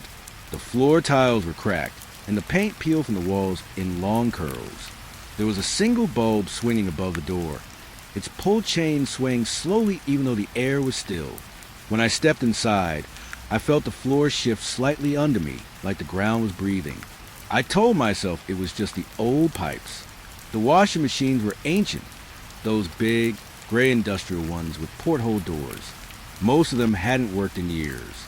The far corner was damp, with dark stains spreading across the concrete, like the walls had been weeping. I loaded my uniform, set the timer, and sat down on one of the wooden benches. The machine groaned to life, rattling and humming. For a while, I just listened. The sound was steady, almost calming. I started to drift off. Then I heard another sound, a faint splash, like someone wringing out a wet towel. I looked around, expecting to see another cadet. But the room was empty, just rows of silent machines, their lids shut tight. The splash came again, closer this time. I turned toward the back corner of the room. That's when I saw it. Something hanging from one of the old metal racks near the drain. At first, I thought it was just another uniform someone had left to dry. But when I stood and walked closer, I realized it was soaked. The fabric was dripping, steady, dark drops falling onto the concrete. The puddle beneath it shimmered under the flickering light. and then I saw the tag. Cadet number 41. I froze. That number hadn't been assigned in decades. We all knew the story. The one they never wrote down. The missing cadet. The one who never graduated. They said he walked out of formation one foggy morning and just vanished. No trace. No record. Just gone. And now, his uniform was here. Still wet. Still fresh. I don't know why I didn't run. Maybe curiosity, maybe fear, maybe something in between. But I stepped closer, the sound of dripping water getting louder with each step. The uniform was hanging from a single rusted hook. The fabric looked old, dark green, faded, but the water dripping off it was clean, clear, like it had just come from the washer. I reached out and touched the sleeve. It was cold, not the kind of cold you get from a basement draft. This was deep, biting cold, the kind that seeps through your skin. And then the sleeve moved. It twisted slightly, like there was still an arm inside. I stumbled back, my hand shaking. The uniform swayed gently, as if someone had just brushed past it. The puddle at its feet rippled once, then stilled. The light above me flickered again. That's when I saw something on the floor. Footprints. Wet, dark, leading away from the puddle. They weren't mine. They led toward the far wall, right where the old drain vent sat. The vent cover was half broken, bent outward, like something had crawled through. I knelt down, my stomach tightening. The footprints didn't stop at the vent. They disappeared into it. And from deep inside, I could hear it. Water, dripping, slow, steady. But underneath that, something else. A faint breath, like someone exhaling slowly, right behind the wall. I stood up fast, my heartbeat pounding in my ears. The air suddenly felt thicker, heavy with moisture. My own shirt was damp just from being there. I turned back toward the uniform. It was gone. The hook was empty, swinging gently. The puddle was still there, but smaller, as if the water had been soaked back up. I backed toward the door, eyes scanning the corners of the room. The shadows looked different now, deeper, like they were pooling rather than falling. The machines had all stopped, every single one, even the one I'd turned on. The silence was absolute. I could hear my own breath echoing off the walls. And then another drop from right above me. I looked up. The ceiling was dark, stained with watermarks that hadn't been there before. And from one spot, a single drop formed, gathered and fell right onto my face. It wasn't water. It smelled like metal, like rust and blood. I wiped it off fast, my hand shaking. My pulse roared in my ears. I didn't stay another second. I ran out, slamming the door behind me. When I reached the hallway, I didn't look back. I just kept moving until I was back in my room, dripping with sweat. Reyes was half asleep when I came in. He mumbled, "Laundry done?" I couldn't answer. My throat was dry. When I finally looked at my hands, the water on my fingers wasn't clear anymore. It was faintly pink. The next morning, I went back down there with Sergeant Dale. I didn't want to, but I had to prove I hadn't imagined it. He scanned the room with his flashlight, brows furrowed. Nothing. No puddle. No footprints. Every hook was empty. Every washer was silent. Even the vent had been sealed shut with new screws. Must have been a leak, Dale said. Old pipes. But I could tell he didn't believe it either. His eyes lingered on the floor for a long time. When he left, I stayed behind for just a second, long enough to check something. The drain in the corner, the one where the puddle had been, it was still damp, and lying right beside it, half buried in the dust, was a single brass button. I picked it up. It was engraved with the Academy's insignia, the edges worn smooth from time. When I turned it over, I saw it was etched on the back. C-41. Cadet 41. The metal was still wet, and when I held it close, I could swear I smelled soap. Old soap, the kind we used to wash our uniforms. I put it down and left it there. That night, I couldn't sleep. Every time I closed my eyes, I saw that uniform, dripping, swaying, empty but not empty. Around 3 a.m., I heard the washing machines again. No footsteps, no voices, Just a soft, rhythmic hum of something spinning down there in the dark. Slow, steady, like someone had finally come back to finish the wash. There's something strange about silence when you're surrounded by people. When everyone stands perfectly still, shoulders square, boots aligned, and no one speaks, yet you can feel the air move around you. That's what formation felt like that morning. Too still, too quiet, like the air itself was holding its breath. We'd been standing there for almost 20 minutes under the early sun, lined up across the field. The air smelled like wet grass and metal. Our rifles caught the light, and every movement sounded louder than it should have. The creak of a strap, the soft scrape of a boot. Sergeant Dale paced in front of us, his boots crunching the gravel. "Hold your lines," he barked, eyes forward. I kept my focus locked ahead, jaw clenched, trying not to blink. My neck ached, and sweat trickled down the back of my collar. That's when I heard it. A whisper, soft, right behind me. It said my name. Not loud, barely there. Just a breath of sound. I almost turned, but training stopped me. You never move in formation unless ordered. So I stayed still, eyes fixed forward. Maybe I'd imagined it. Maybe it was the wind slipping through the trees. But then I heard it again. Closer this time. It wasn't the wind. Someone said it. My name, drawn out like a sigh, right against my ear. I felt a chill crawl up my back, even in the heat. I glanced from the corner of my eye, trying to see without moving. The cadet behind me, Reyes, wasn't even looking my way. His jaw was tight, eyes forward, frozen like the rest of us. I wanted to ask if he'd said something, but I couldn't. Hold, steady. Sergeant Dale's voice boomed across the line. The whisper stopped. For a few seconds, everything went back to normal, just the sound of the wind and distant birds. Then Dale shouted, "Forward march." We moved, step by step, boots striking the dirt in rhythm. But as soon as we started moving, the whisper returned. At first, it was faint, like static behind the sound of our steps. Then clearer, sharper. My name again, and again, each time closer. It didn't sound like Reyes. It didn't sound like anyone. It sounded wrong, like someone trying to remember how to use a mouth. We marched down the field, the sun hitting our faces, the rhythm pounding through my head. I could hear my breathing, fast and uneven. Then, right as we turned, it said something new. "Stop." My foot froze mid-step.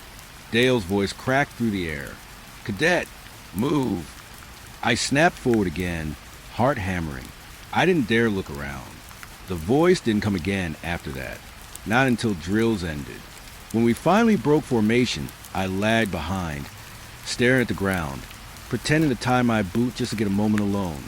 Reyes stopped beside me. "You good?" he asked. "Yeah, I lied. Just dizzy." He shrugged. "You get used to it.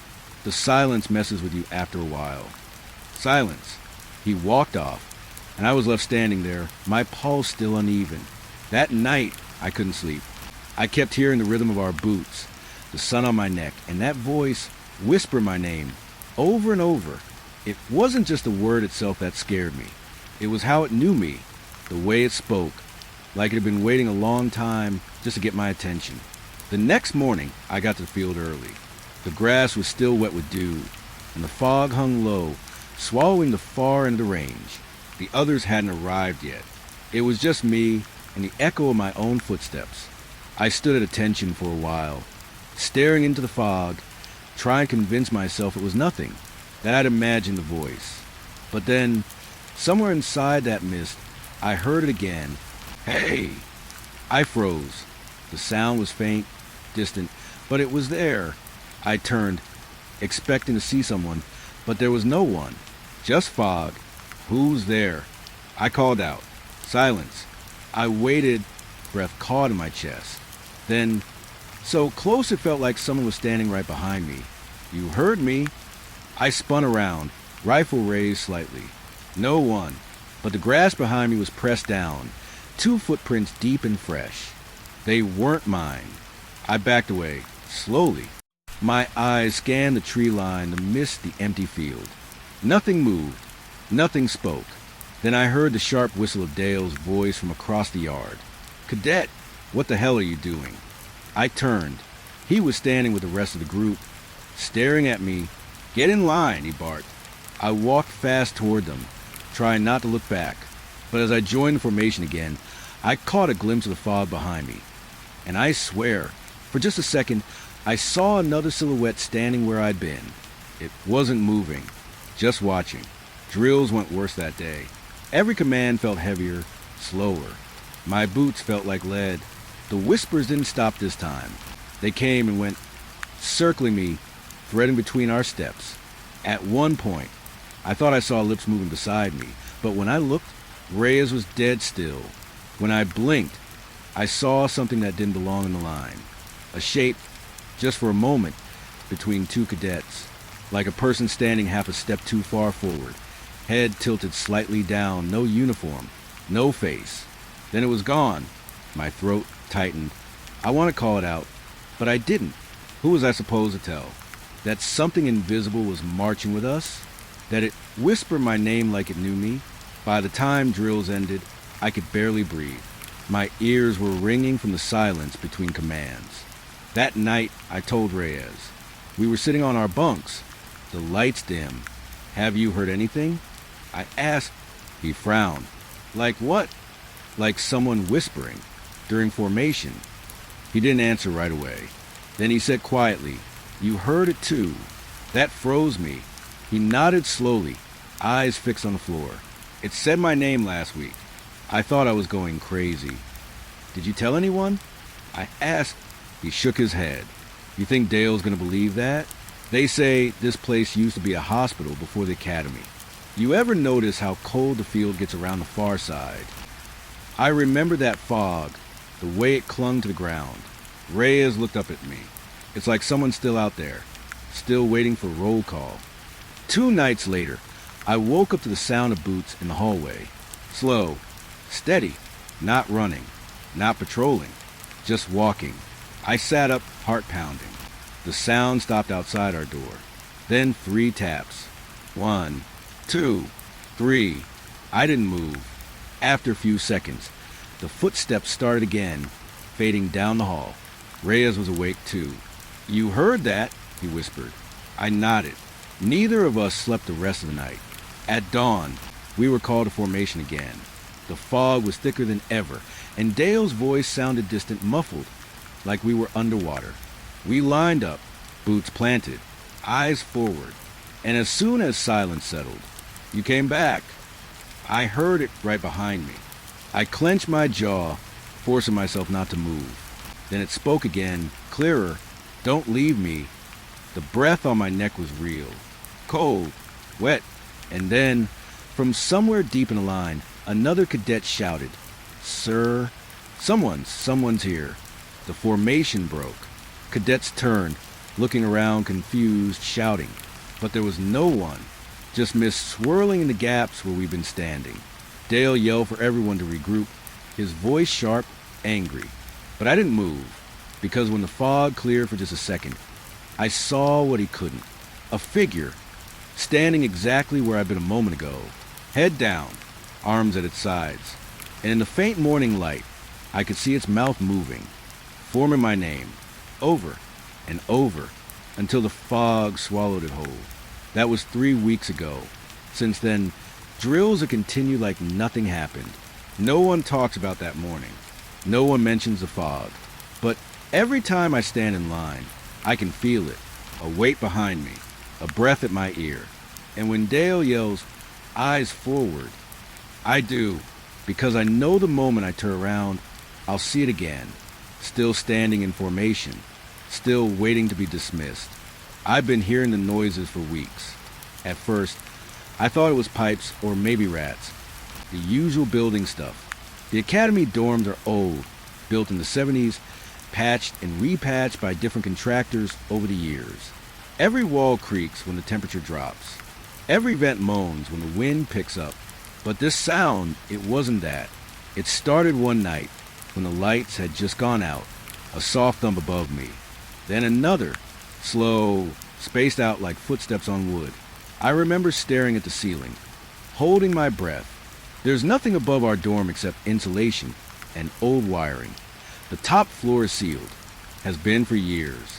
They say it's unsafe, that the roof structure there isn't stable anymore. Still, the sound came again. Thump, thump, like someone pacing. Reyes was asleep on the bunk across from me. I wanted to wake him, but I didn't. I just lay there, eyes fixed on the cracked ceiling tiles, counting the space between each noise. Then it stopped. The silence after was worse. When I finally drifted off, it was to the sound of something faint, like nails dragging slowly across wood. By morning, I convinced myself I dreamed it, but the next night it came back, louder this time. Reyes woke up too. I saw him sit up, eyes wide in the dark. "You hear that?" he whispered. "Yeah," I said. We listened together. Footsteps, pacing, right above us.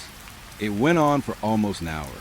Sometimes fast, sometimes slow, circling the same spot. Reyes muttered, "It's probably the pipes." But we both knew it wasn't.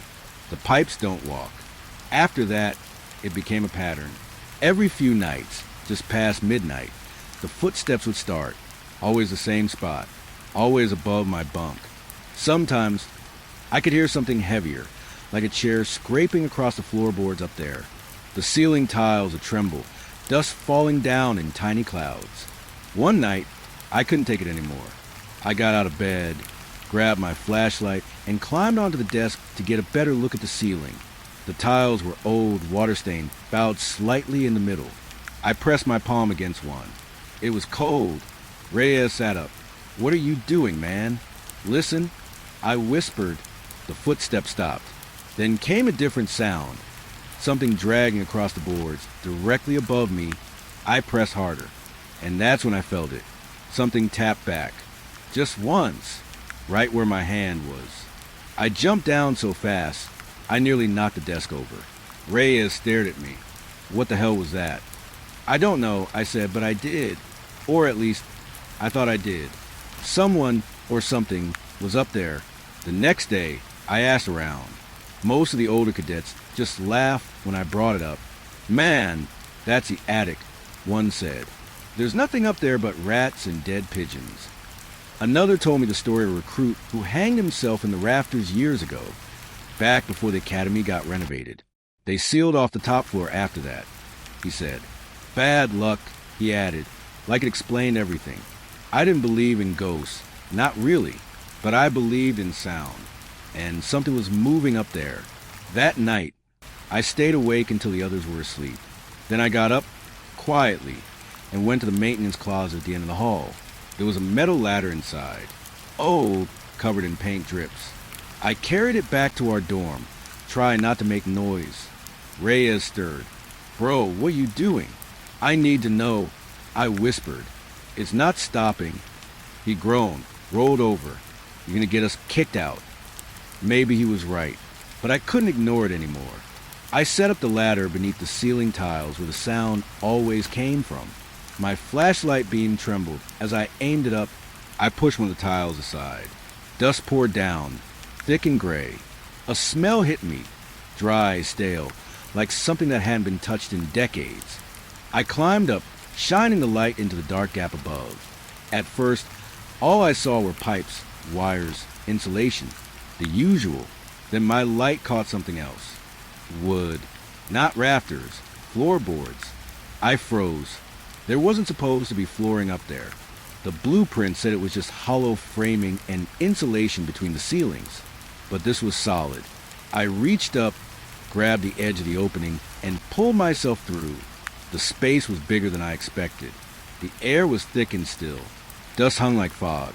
My flashlight swept across the beams, and that's when I saw it. Beds. At least 6 of them. Old, metal-framed, lined up in 2 rows. Each one had a thin mattress, rotted and sunken in, blankets folded neatly at the foot. I crouched there, heart hammering. It looked like another dorm. But the academy never mentioned an upper dorm. Ever. The walls were wood-paneled, stained dark from water damage. Faded photographs still clung to the walls. Faces too blurred to make out. And in the far corner, a locker door hung half open. Inside it was a uniform, The old style, brown instead of blue, with the Academy's emblem stitched crookedly. I checked the name patch. It was too faded to read. Then I noticed something else. The bed nearest to me. The sheets were still tucked in, but there was a deep impression in the mattress, like someone had been lying there recently. The air felt colder now. My flashlight flickered. I heard something shift behind me. A creak of wood, then footsteps. Slow, careful. I turned, shining the light toward the sound. Nothing, just a row of empty beds and the hanging dust. Then, behind me, another sound, a faint breath, right next to my ear. "Who's there?" I whispered. No answer. I started backing toward the opening. My flashlight caught movement, a flicker of something pale, ducking behind a bedpost. That's when I ran. I scrambled to the hole, shoved my legs through, and dropped down hard onto the desk below. Reyes shot up in bed. What the hell happened? I was shaking. "There's beds up there." He blinked. "What?" "An entire dorm, hidden above us." He frowned. "That's impossible." I didn't argue. The next morning, I told Sergeant Dale. He stared at me for a long moment, then said, "You didn't go up there, did you?" I didn't answer. He sighed. "That floor is condemned. It's been sealed since the late 80s. "Why?" I asked. He hesitated. Structural issues. But his eyes told a different story. That night, I noticed something new. The ceiling above my bed had changed. The tile I'd moved was slightly off-center now, and there were fresh smudges on it, gray, dusty fingerprints pressed from above, as if someone had tried to move it again. I didn't sleep. Every time I started to drift off, I heard the boards creak, slow, measured, like someone was walking from one bed to the next. 2 days later, maintenance sealed the opening I'd made. They replaced the tile, painted over the edges, but the noises didn't stop. If anything, they got worse. One night, around 3 a.m, I woke to the sound of nails scratching directly above me. Long, dragging strokes. Then something fell. Hard. Dust poured down from the ceiling, and I heard would splinter. Reyes sat up, terrified. "Jesus, what was that?" I grabbed the flashlight again, aimed it upward. One of the tiles was cracked, and through the crack, I saw movement. Something shifting in the dark. Something breathing. We called security. They came, checked the space, and told us they didn't find anything. But one of the guards, an older guy, pulled me aside afterward. "Don't mess with that floor," he said quietly. "There's a reason it's sealed." I asked him what he meant. He hesitated, glancing around before speaking. They built an overflow dorm up there years ago, back when the academy took in too many recruits. Half of them got sick from a mold. Some didn't make it. They sealed it off instead of tearing it down. I felt my stomach twist. "And no one reported it?" He shrugged. "Records got lost. Happens more than you think." He started to walk away. "Then look back. If you hear them again, don't answer." I didn't want to believe him. But that night, the boards creaked again, heavier than before. I put my pillow over my head, trying to block it out. Then came the whisper. Faint, fragile, right above me. "Still here?" My pulse went cold.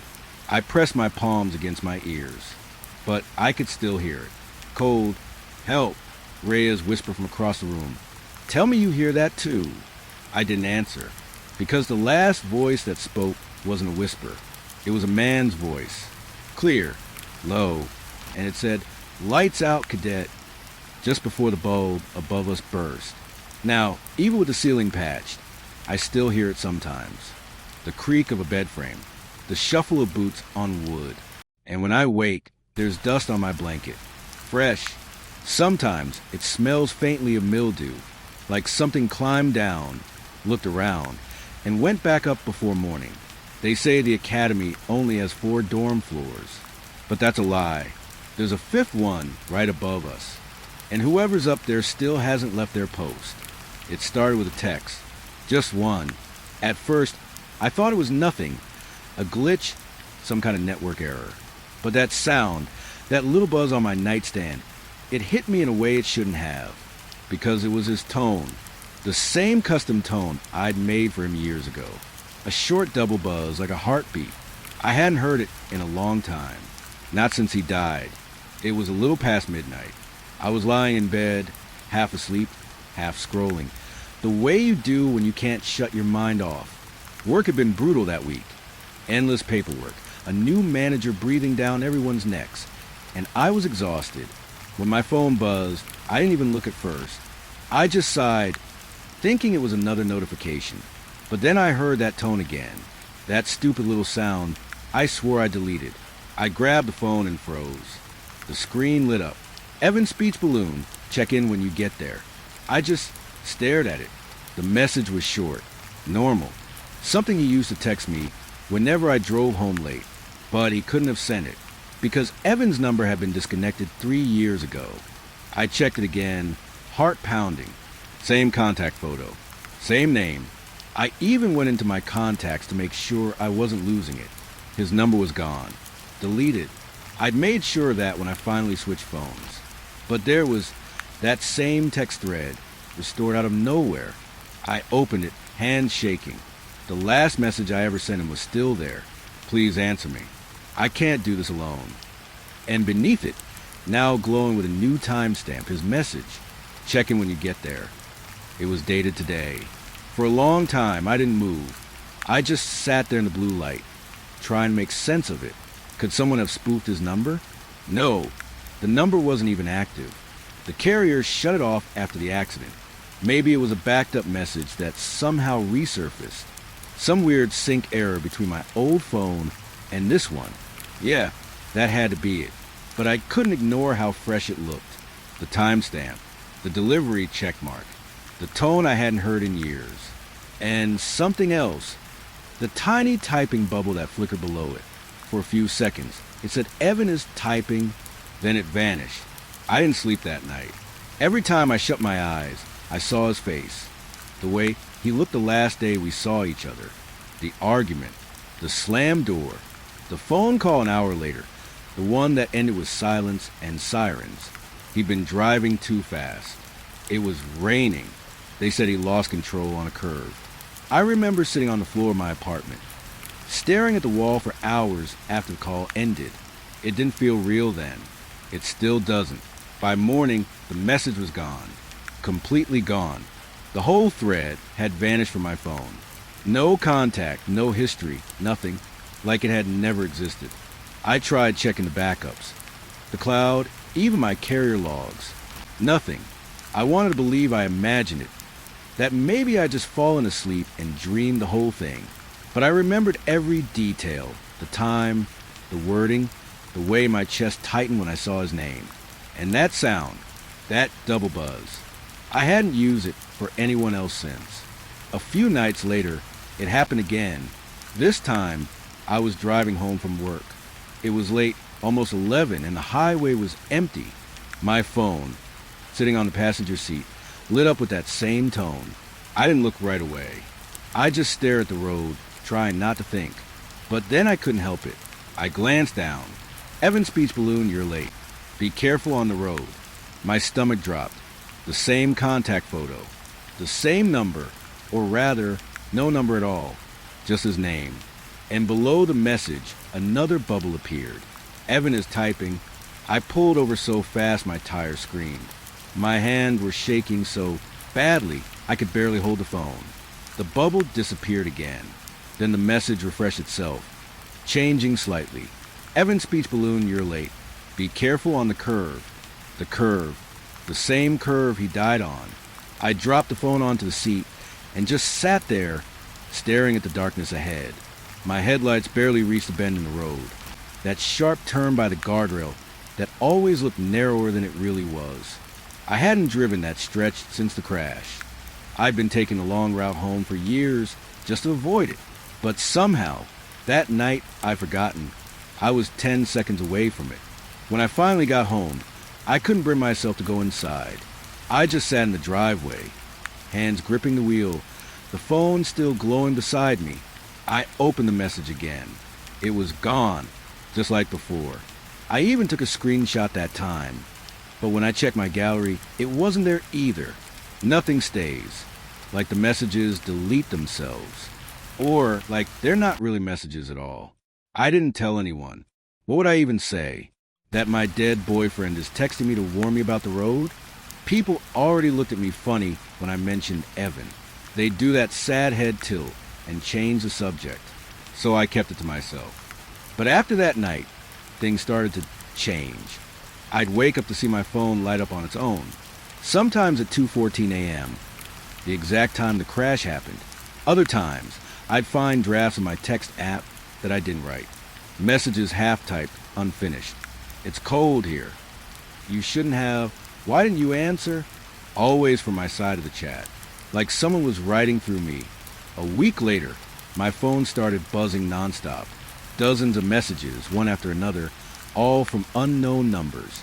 Every single one said the same thing. Check in when you get there. I tried replying. I typed, "Who is this?" and hit send, but my message didn't deliver. Instead, all the text vanished at once. The screen went black. Then a new message appeared, this time from my own number. "Me speech balloon, you never checked in." I threw the phone across the room. For a second, I just sat there on the floor, breathing hard. I didn't want to touch it again, but I could still hear it buzzing, over and over. That same double buzz, like a heartbeat. I took it to a repair shop the next day. The guy behind the counter plugged it in, scrolled for a while, then frowned. "Your message logs are clean," he said. "No texts, no recent calls, not even notifications." I asked if it could have been a hack, or malware, or anything that would make sense.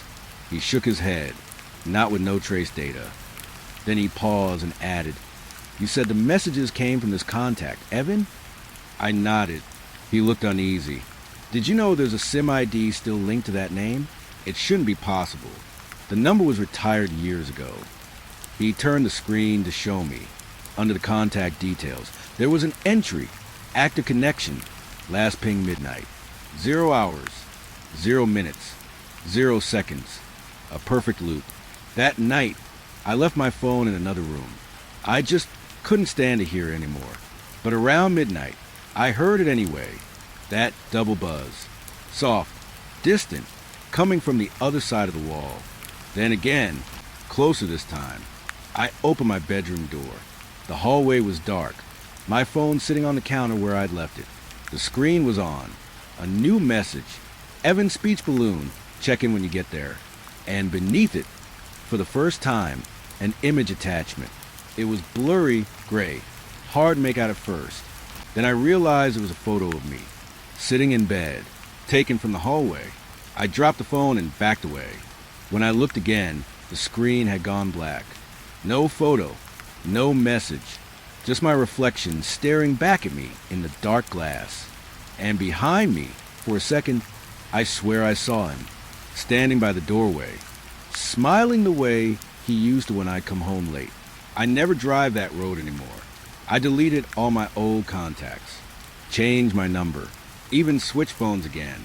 But sometimes when I'm alone and the house is quiet, I still hear it. That tiny double buzz. Once, then again, like a pulse, waiting for me to answer. And when I check the screen, there's nothing there, just a blank message thread, with his name still pinned to the top. "Evan speech balloon. Check in when you get there." It's strange how easy we start to live with ghosts. After the first message from Evan, I told myself it was over. I got a new phone, new number, wiped every cloud backup, and switched carriers. I even went months without hearing that tone again, that small double buzz that still echoed in my bones. I started to think maybe it had all been in my head. Maybe grief just leaks through the cracks sometimes, pretending to be something real. But grief doesn't text you back. It happened 6 months later. I just finished my shift at the precinct. It was raining. Heavy, cold rain that soaked you before you even made it to your car. The sky looked the same as it did that night. I remember thinking that as I turned on the wipers. Same road, same weather, same air that smelled like wet asphalt and rot. I shouldn't have taken that route home. I told myself it was just faster, that I was over it. But Maybe part of me wanted to see it again. The curve, the crash site. Maybe I wanted proof that the world had moved on.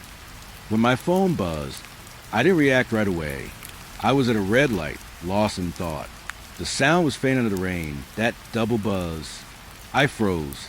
No one else had that tone. I deleted it from my phone months ago. I looked down. The screen lit up a name I hadn't seen in so long. I almost forgot how it looked. Evan Speech Balloon. You didn't clear the building. For a second, I couldn't breathe.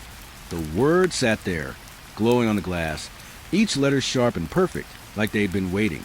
I whispered to myself, no, this isn't happening. But it was. The message was dated today. Timestamp 2211, the exact time the crash happened 3 years ago. That phrase, you didn't clear the building, it meant something. It wasn't random. Evan used to say that during training. He'd always double-check every corner, every door. Don't leave anything unchecked, he'd say. You never know who's waiting. He died during a building sweep. The report said he was responding to a noise complaint in an abandoned site off County Road 9. They found his car wrecked 2 miles from there. They said he must have lost control after leaving.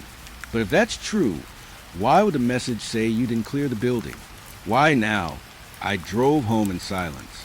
The phone stayed face down on the passenger seat, but every few minutes, I thought I heard it. Another buzz, faint and far away. When I got home, I couldn't shake it. I sat on the couch, staring at that message until the screen dimmed. Then, right before it went black, I noticed something. The little typing bubble. Evan is typing. It blinked once, then vanished. The next morning, I checked again. The message was gone, just like before. No record, no chat, no trace. But something inside me wouldn't let it go this time. I needed to know. So I went to the evidence archive at the station. The crash report, the body recovery log, the photos. I'd seen it before, but that day I read them like a stranger. It said, body located 40 feet from wreck. Declared deceased at scene.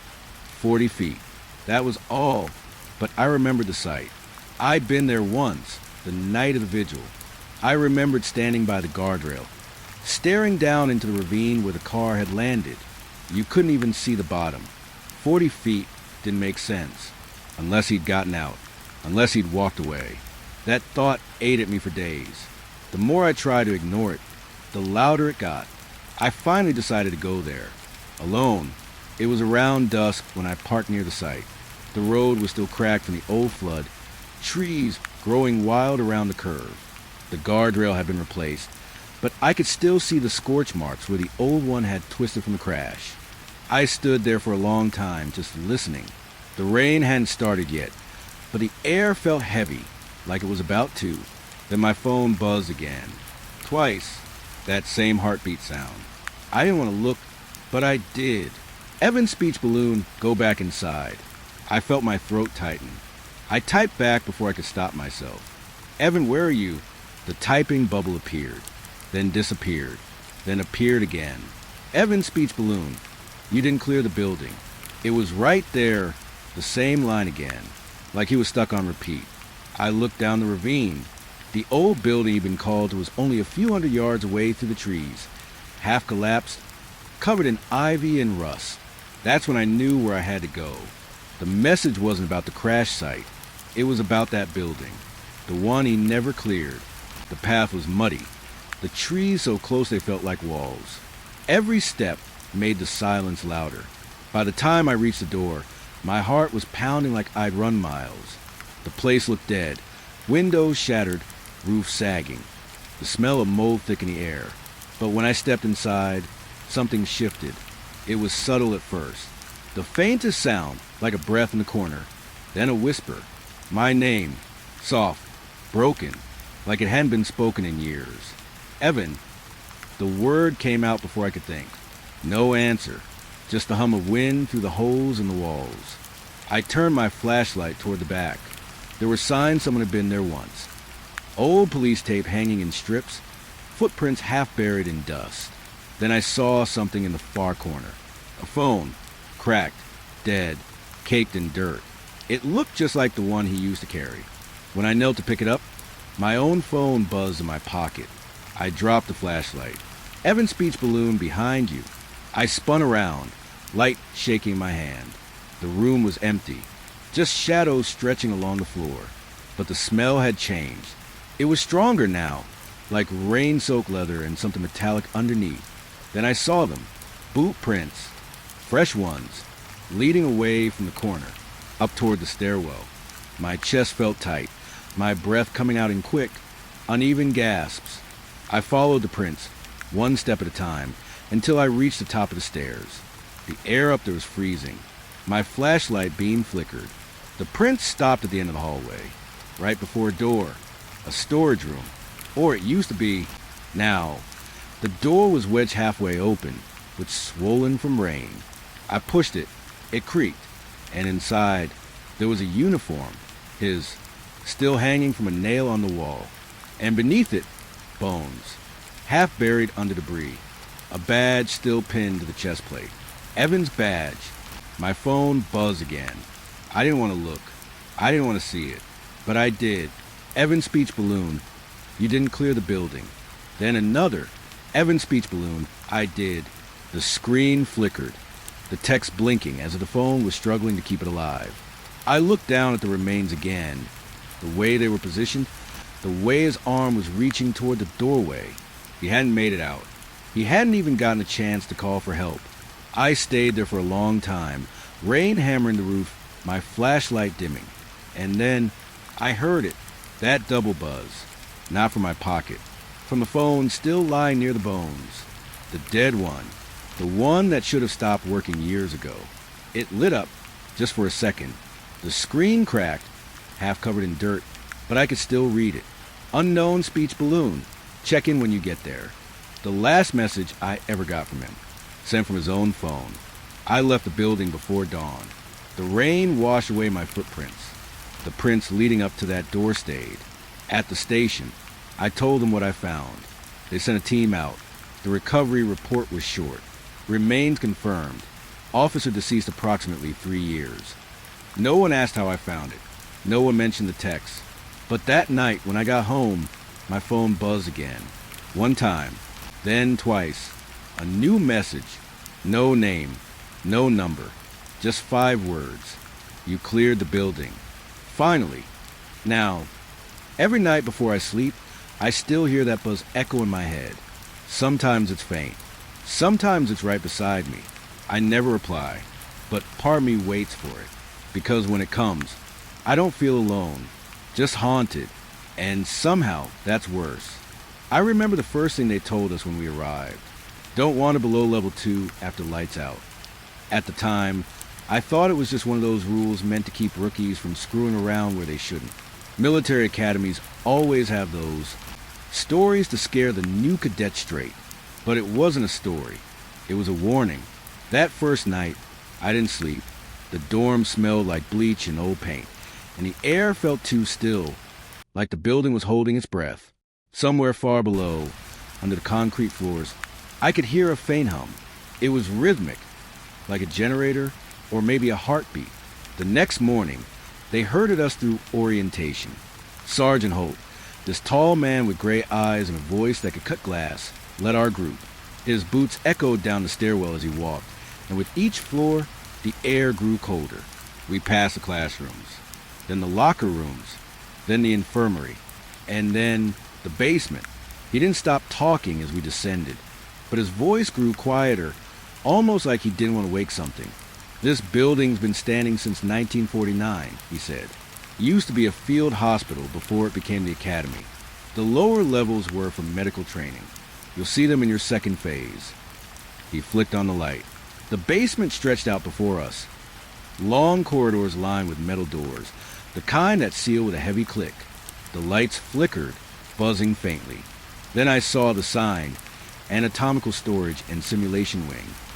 Holt kept walking. We followed. My boots squeaked against the wax tile. The air smelled wrong. Too clean, but underneath there was something faint and sour, like old formaldehyde that never quite went away. At the end of the hall, there was a steel door with a frosted window. Stenciled in red, morgue. Training access only. Holt turned the handle and pushed it open. Inside, the temperature dropped instantly. My breath fogged in the air. Rows of metal tables filled the room. Each table held a covered figure, some in uniforms, others in white sheets. At first, I thought they were all dummies. Then I noticed the tags tied to their toes. He gestured toward them like it was nothing unusual. These are part of your medical familiarization. Some are mannequins, some are not. We all stared. Someone behind me, a guy named Keller, whispered, "How do we tell which is which?" Holt looked at him, dead serious. "You'll know when you touch one." Everyone laughed nervously, but I didn't, because even as we stood there, I could tell not all of them were still. There was a difference in how they lay. The mannequins were too stiff, their limbs too clean, but the ones under the thinner sheets, they had weight. The fabric sank differently over their faces, like the air pressed heavier on them. And one of them, near the back, was dripping. Just a slow, steady sound. Drip, drip, drip. I glanced over. A puddle had formed beneath the table. Something dark ran down the leg of the metal stand, pooling onto the floor. I must have made a sound because Holt's eyes snapped at me. "Cadet?" "Sir, that one's leaking." He turned his head. For a second, I thought I saw confusion in his face, like he hadn't expected that. Then he nodded once. "Maintenance issue. Don't worry about it." But he didn't move closer. None of US did. We finished the tour in silence after that. I couldn't stop staring at the sheeted figures. Every time the fluorescent light flickered, I thought I saw one of them twitch. Later that evening, back in the dorms, Keller couldn't stop talking about it. "Man, that place gives me the creeps," he said. "You think they actually keep real bodies down there?" I said nothing. I was still thinking about the puddle. How dark it was. How the drip had sounded wet. Not like water, but thicker. That night, I woke up to sound, a faint metal clang, echoing from vents. The dorm's air system was connected to the lower levels. You could hear the pipes rattle when someone walked down there. But this sound, it wasn't footsteps. It was slower, like something heavy being dragged. I told myself it was just pipes, just air pressure. But then, the sound stopped and I heard something else. A voice, soft, muffled, like it was whispering through a wall. I couldn't make out the words, but it came in short, broken syllables. I pressed my ear to the vent, and then silence. I didn't sleep after that. The next day, during lunch, Holt came to our table. He looked tired, like he hadn't slept either. "We'll be doing more orientation tonight," he said. "Maintenance reported a leak downstairs. We'll check it before training resumes." When evening came, they took 5 of us back down to the basement, me, Keller, and 3 others. The hallway lights were dimmer this time. The air smelled even stronger chemicals. When Holt opened the moored door, the first thing I noticed was that the puddle was gone. Someone had mopped the floor, but the sheet on that table was missing. The bed was bare, just a wet outline where the body should have been. Holt frowned. "They must have moved it for examination," he muttered, but he didn't sound convinced. I walked a little closer, my eyes tracing the stains on the floor. The marks led toward the back of the room, disappearing into the darker corner near the freezers. Something in me wanted to turn around, leave, but Keller was right beside me, whispering, "Maybe it's a prank, man. Maybe one of the staff moved it." Then we heard it, a faint tap, tap, tap coming from inside one of the cold lockers, like fingers brushing metal. Holt heard it too. He moved forward, unlocked the door, and pulled it open. The light inside flickered to life. Empty, except the shelf inside was wet. He stared at it for a long time, then slammed the door shut and locked it again. "Nobody touches anything," he said. "We're done for tonight." But as we left, I looked back one last time, and I swear one of the cupboard shapes had turned its head, just slightly, enough that the sheet shifted. I didn't say a word. Neither did Keller. That night, the dorm was quiet. Everyone was pretending to sleep. But around 2 a.m., I heard something, faint footsteps coming from the hallway. Slow, deliberate. They stopped right outside my door. Then, a soft drip. I sat up listening. My heart thudded against my ribs. The sound was getting louder, closer, like whatever was out there was soaked, leaving a trail of wet footprints on the linoleum. And then a knock. 3 slow knocks. I didn't move, didn't breathe. After a long pause, the sound faded. The footsteps receded down the hall, followed by the soft, dragging noise again. When I finally got up the courage to open the door, the hallway was empty, but the floor glistened under the dim exit light. A thin, dark trail led all the way to the stairwell and down. I told Holt the next morning. He didn't laugh. He just looked at me, long and silent, and said, "Forget it. You hear me? Some things down there aren't your concern." I wanted to argue, but then he leaned closer and whispered, "You think I don't hear it too?" That's when I realized he'd known all along. Whatever's in that morgue isn't just a part of training. It's something older, something that stayed behind when this place changed hands. And every year, when new cadets come in, it wakes up waiting for someone curious enough to listen. I never went back below level 2 after that. But sometimes at night, I still hear it, faint beneath the hum of the dorm lights. Drip, drip, drip. And when it stops, I know it's standing right under me. They told us that once you get used to the smell, the morgue becomes just another room. That's a lie. You never get used to it. You just stop showing it on your face. The air in there clings to you, like it seeps into your clothes, your skin, even your breath. You walk out, and for hours afterward, you still taste that faint metallic tang in the back of your throat. That week was my first real rotation in the basement. Sergeant Holt had assigned me to record and tag the cadavers that came in from the hospital above us. Most of them were old medical donors, unclaimed remains, or training specimens that had been there longer than I'd been alive. But that morning, there was one more. When I came in, the room was already lit. Cold light, rows of tables with white sheets pulled tight. The hum of the freezers was the only sound. I checked the logbook. 17 entries from the night shift. 17 filled spaces on the racks. Except there were 18 bodies in the room. The extra one was on the far end, lying under a pale green sheet instead of white. I remember thinking it looked wrong, like it didn't belong with the others. Its shape was odd too, a little too tall. Shoulders angled strangely under fabric. I checked the tag on its toe. There wasn't one. For a moment I thought maybe I'd miscounted, that someone had forgotten to update the book. But the log was clean, no smudges, no blank lines. Just 17 names. And this one didn't exist. I went to Holt's office to ask about it. He was sitting there with a mug of black coffee and a clipboard full of paperwork. His eyes were gray and bloodshot, like he hadn't slept. "Sir," I said, "there's an extra body in the morgue. No tag. It's not in the record." He didn't even look up at first. "Then tag it," he said. "But tag it," he repeated, voice flat. "Unclaimed male, estimated age range, and the date. That's all." I hesitated. Shouldn't I? He finally looked at me, and something in his stare stopped me from asking more. "Just tag it, cadet." So I did. I went back to the room, peeled back the sheet just enough to see. The face was pale, waxy, like it hadn't been drained right. His hair was short, dark, and damp against his forehead. The eyes were shut tight, but there was this tension in his brow, like he'd gone down fighting sleep. There was no visible trauma, no signs of autopsy, just stillness.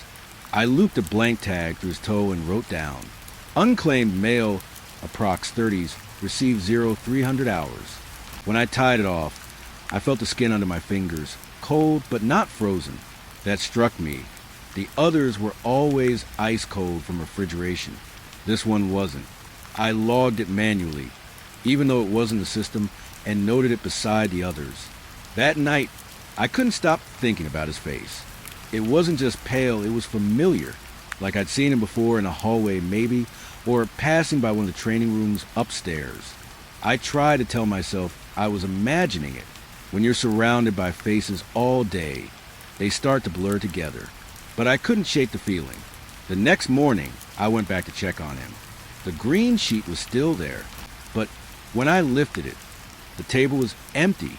The tag I'd tied was sitting on the metal surface, torn loose. I checked the freezers, the record books, everything. 17 entries. Still 17. No additions. No removals. It was like he'd never been there. I went to hold again. He didn't look surprised when I told him. He just stared at the papers on his desk for a long time, then said, "Maybe someone came down during night cycle, moved him without logging it." "That's against protocol," I said. He looked up then, slow, tired but sharp, then consider handled. That was it. No explanation, no concern. But that night, when the lights dimmed and the halls went quiet, I heard something through the vents again, not dragging this time. Breathing, slow, heavy, and then a faint tapping, like fingernails brushing metal. It was coming from the direction of the morgue. I tried to tell myself it was just machinery, air shifting through ducts, but I knew better. The air system down, there doesn't make sound like that. When morning came, I was first in morgue again. The air was colder than usual, and the lights flickered like something had drawn too much power overnight.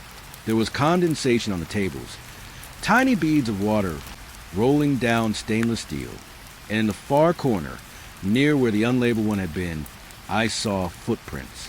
Bare feet, wet. They led toward the freezer, then stopped right in front of it.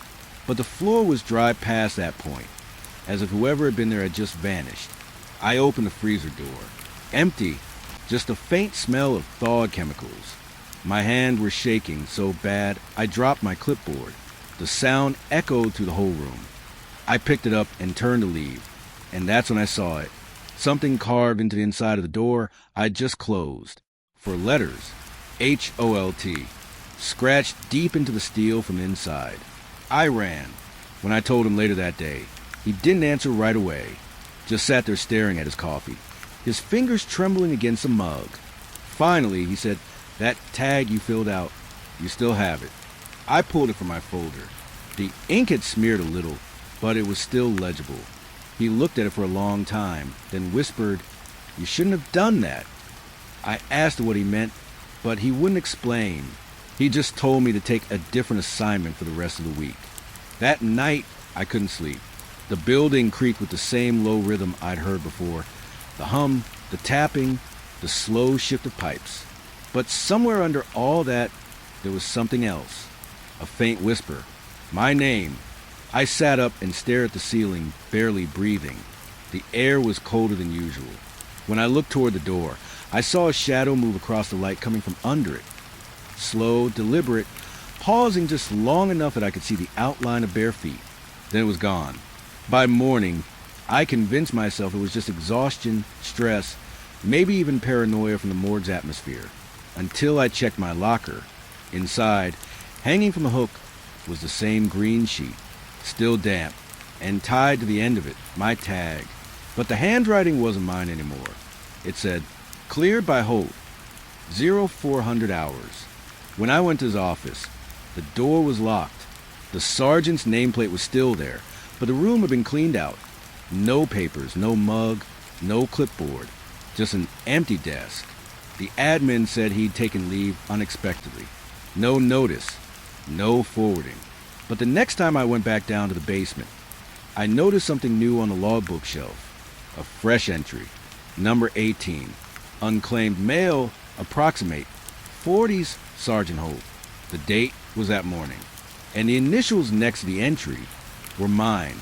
I don't remember writing them. I don't remember touching that pen. But when I looked at my hand, there was a faint smear of green, like I'd been holding damp cloth. I quit 2 weeks later. Couldn't do it anymore.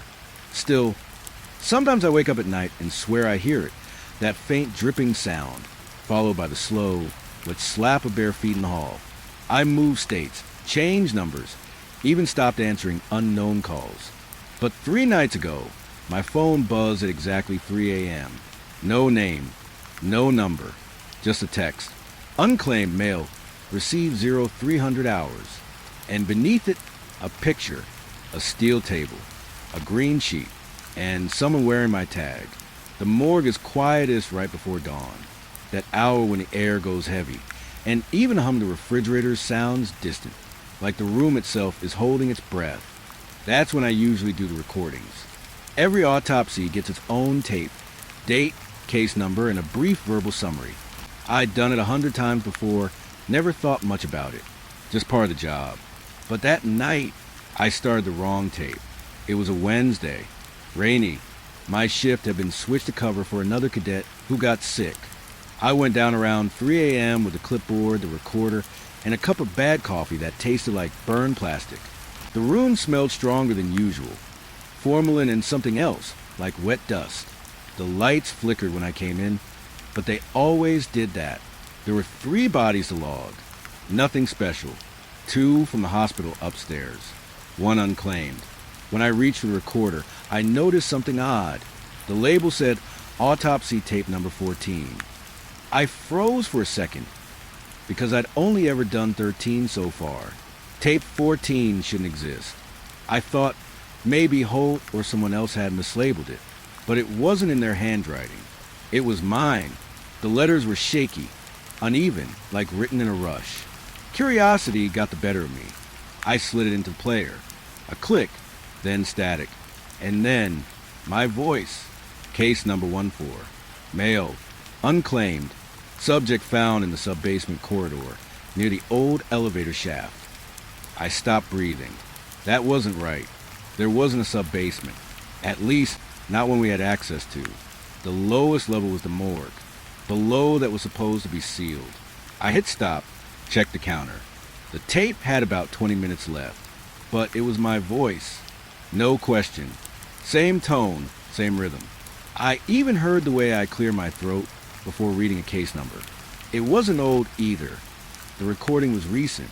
The label ink was still fresh.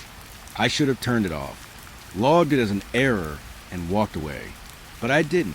I pressed play again. The body shows no signs of decomposition. No blood pooling. Skin temperature is inconsistent.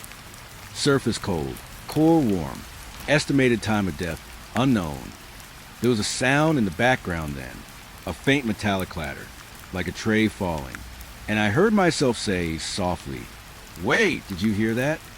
Then silence. My heart was racing. I glanced around the room. Everything was still. The bodies on the tables. The tools lined up perfectly. The clock ticking too loud. I turned the volume down, but not off. The tape crackled again, then the subject's jaw is partially clenched. Eyes open, pupils responsive to light. He paused. I paused, then whispered, "No, they're not." There was another long silence, followed by something that made my stomach twist. Breathing, close to the mic, slow. Wet. Then I heard the sound of footsteps. Not in the recording. Behind me, I turned so fast my chair nearly fell over. Nothing. Just the rows of tables and the faint reflection of my own pale face in the metal drawers. I went to the door, locked, just like always. When I came back, the recorder had stopped on its own. The counter read 1313. I pressed play again. The lights are flickering. Power fluctuation noted. Will continue examination manually. That's when the lights did flicker. Not just a quick blink. They stuttered, dimmed, then went out completely for a second. In that second, I swear I heard movement. A scrape, a shuffle, and a breath that wasn't mine. When the lights came back, every single sheet in the room had shifted slightly. Just a few inches. Like something had brushed past all of them at once. I stared at the recorder. My voice kept talking. Subject moved during blackout. Position changed by approximately 12 inches. No staff present. My skin went cold. That wasn't possible. The recording, my voice, was describing exactly what was happening, second by second. I backed up toward the door. Recorder still running. My hand was shaking. The observer is frightened, the voice said. He's standing near the door now, holding the recorder. He's listening to this tape. I froze.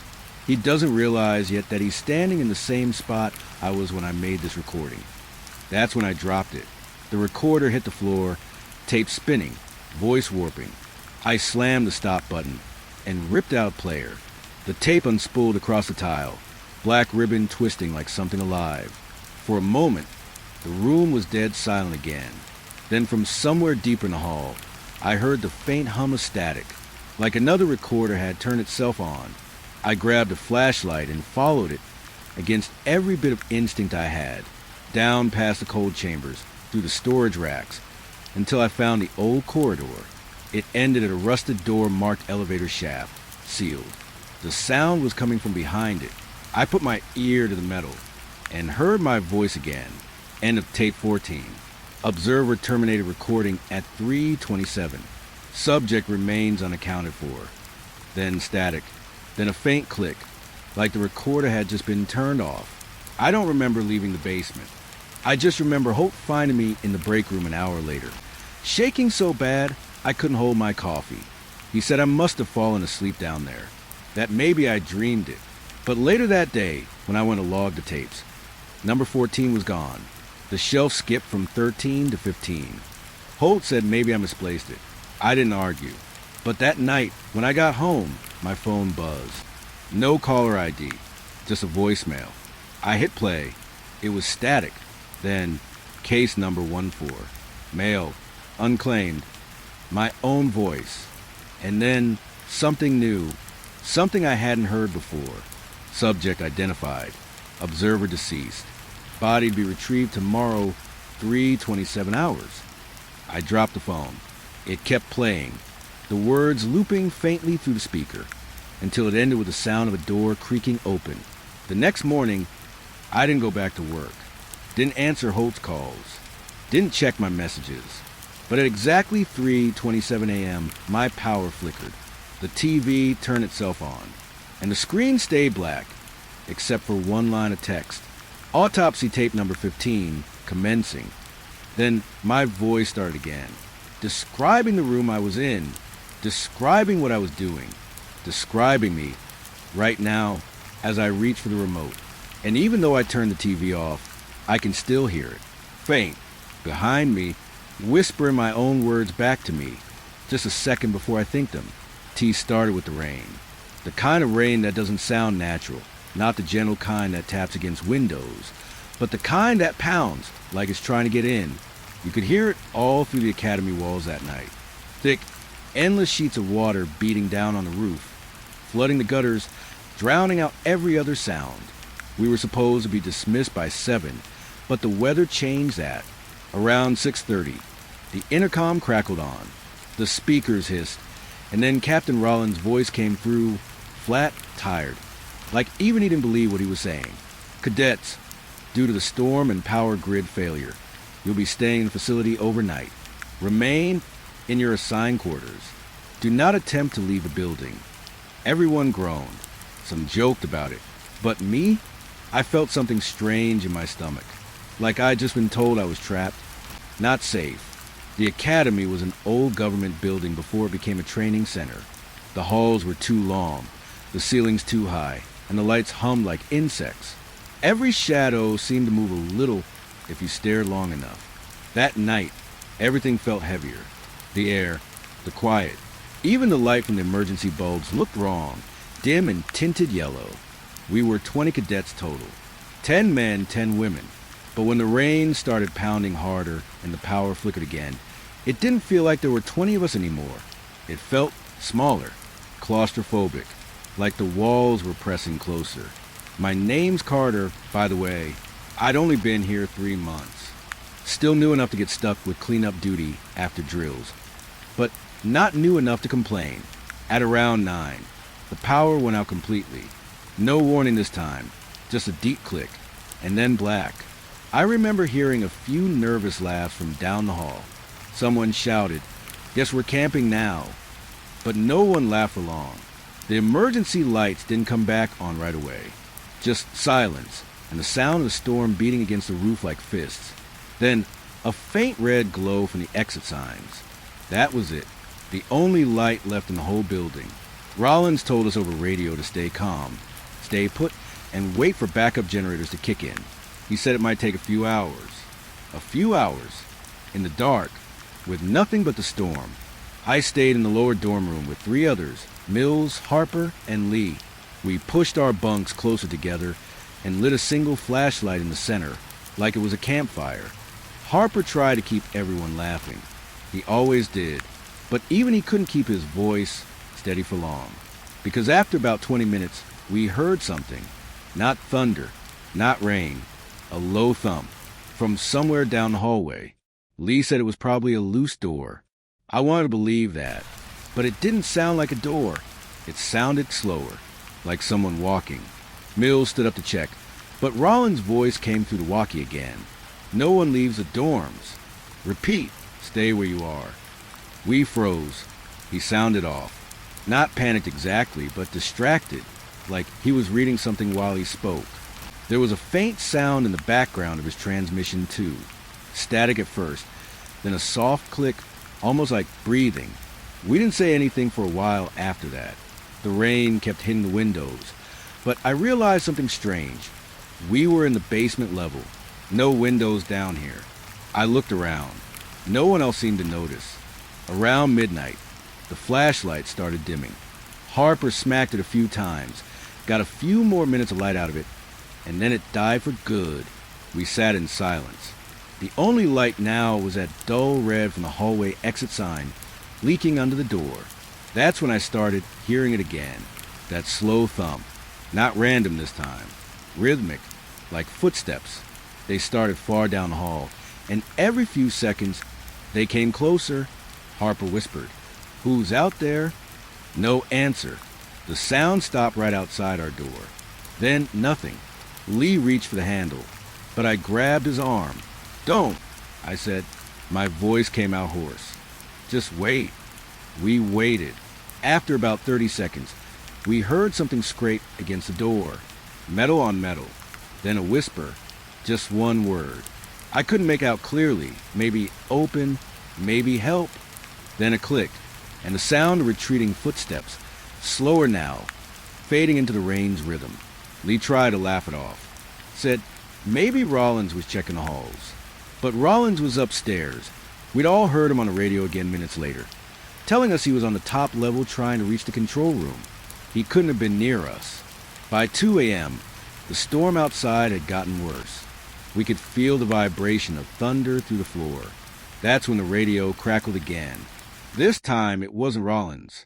It was someone whispering, low and shaky. "Basement. South corridor. Don't move. It's watching." Then static. We all just looked at each other. Who the hell was that? Harper whispered. I picked up the radio. "Identify yourself." Nothing. Just white noise and silence. Lee reached for the doorknob again. Said we needed to check it out. I told him no, but he went anyway. When he opened the door, the hallway was pitch black. The red light from the exit sign flickered, painting everything in those faint pulses of color. We saw nothing. No one. Just a long corridor stretching into dark. Lee took one step out, and the door slammed behind him. We jumped up, shouting his name, pounded on the metal, but he didn't answer. When we finally got it open, he was gone. The flashlight beam was dead, so all we had was that pulsing red glow. We called for him, but the only sound that came back was the echo of our own voices. A few minutes later, the radio came back on. Cadet Lee, found in South Corridor. It was Rollins, unresponsive. "Stay where you are." My blood went cold. He didn't say dead. He said unresponsive. But something in his voice told me it was worse than that. We didn't move after that. Didn't talk much either. I remember the storm finally starting to quiet down sometime around 3. The silence after was almost worse than the noise. Every creak in the building sounded louder. Every shadow stretched longer. Then the power flickered once, just once, and in that brief flash of light, I thought I saw something down the hall. A figure, standing completely still. Tall, thin, its head tilted like it was listening. When the light died again, it was gone. We didn't sleep. None of us could. At dawn, Rollins came down to check on us. The power was back, and the rain had stopped. He looked pale, eyes sunken like he hadn't slept either. He didn't say much, just told us to gather our things and head upstairs for briefing. As we left the dorm, I glanced down the south corridor. There were wet footprints on the tile. Bare, human, They started at the elevator doors and stopped halfway down the hall, right where Lee disappeared. But there was no water anywhere else. The power log said the basement lost connection from 11:07 p.m. to 5:56 a.m. No video, no motion alerts, nothing. They said it must have been a power surge. But there was one more thing. Later that day, I went to check the incident report Rollins filed.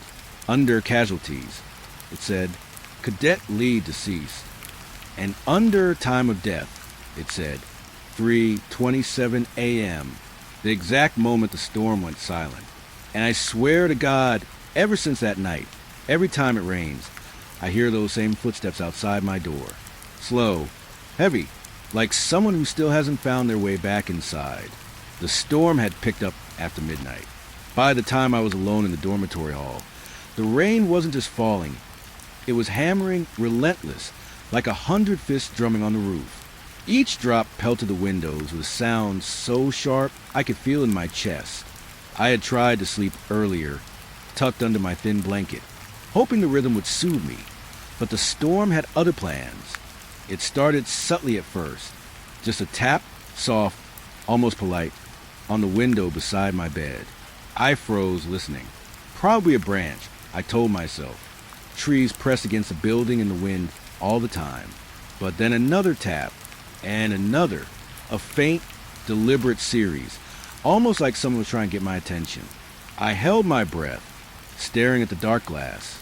My heart thumped so hard I could hear it in the silence between the taps. I tried to convince myself it was the wind shifting the branches. But something in the pattern, it wasn't random. I got up, dragging my bare feet across the cold linoleum. The dorm was empty, save for the hum of the emergency lights flickering above. Each step echoed too loudly, too sharply, as if the building was aware of me moving. I reached the window. Rain streaked the glass in rivers, distorting the darkness outside. No one, nothing, just the storm. And then the taps changed. They weren't random anymore. They were harder, closer, louder, almost like someone was knocking on the inside of the window, not outside at all. My fingers froze on the cold frame. I could see the slight dent of the glass trembling under each tap, even though I was certain no one could be there. I stepped back. My mind raced. Maybe I was imagining it. Maybe the wind had trapped something against the pane. My pulse thundered in my ears as I shook my head. But the tapping didn't stop. It only intensified. I tried calling out. Hello. My voice sounded small, swallowed by the storm. Nothing. Not even an echo. Only the knocking. The dorm was silent now, apart from the storm and the taps. The others were supposed to be on the lower floors, locked in their rooms. I was alone up here, and the darkness around me seemed heavier than it had any right to be. I returned to my bed, keeping my eyes on the window. The taps came in a slow rhythm now, deliberate, measured, like someone was counting. 1, pause, 2, pause, 3. I couldn't make sense of it, but I knew it was meant for me. A draft swept through the room. I felt the chill crawl down my neck. My skin prickled, as if invisible fingers were tracing my spine. And then I heard it, a faint whisper almost drowned by the storm. Carter. My head snapped toward the window. No one, just rain and dark. I swallowed hard, my throat dry. I didn't respond. I couldn't. The whisper came again. Carter, it's time. I stumbled backward, tripping over the corner of the rug. My heartbeat was deafening. I fumbled for my phone. No signal. The storm had knocked out the cell towers. Probably, I wasn't supposed to be alone anyway. Security had warned us after the lockdown drill. Don't wander alone. Don't provoke the hallways. But this wasn't a drill. The taps accelerated. Faster now, frantic. My eyes darted around the darkened room. Shadows clung to the corners, stretching long and unnatural. The red glow from the emergency exit reflected faintly off the polished floor, but it didn't reach far enough. The tapping followed me wherever I turned, a relentless presence. I couldn't think. My hands shook as I pressed my back against the wall, listening. The knocking had become a steady pounding, matching my heartbeat, and something in the rhythm made me nauseous. I realized then that it wasn't just a sound. It felt alive. I told myself to breathe, to stay calm, to rationalize it. Windows don't knock themselves. There's no one here. But the whisper returned, closer this time, almost at my ear. "Carter, open up." I flinched. My pulse spiked. The taps didn't pause. They kept coming faster, harder, like a hammer striking glass. My eyes scanned the room desperately.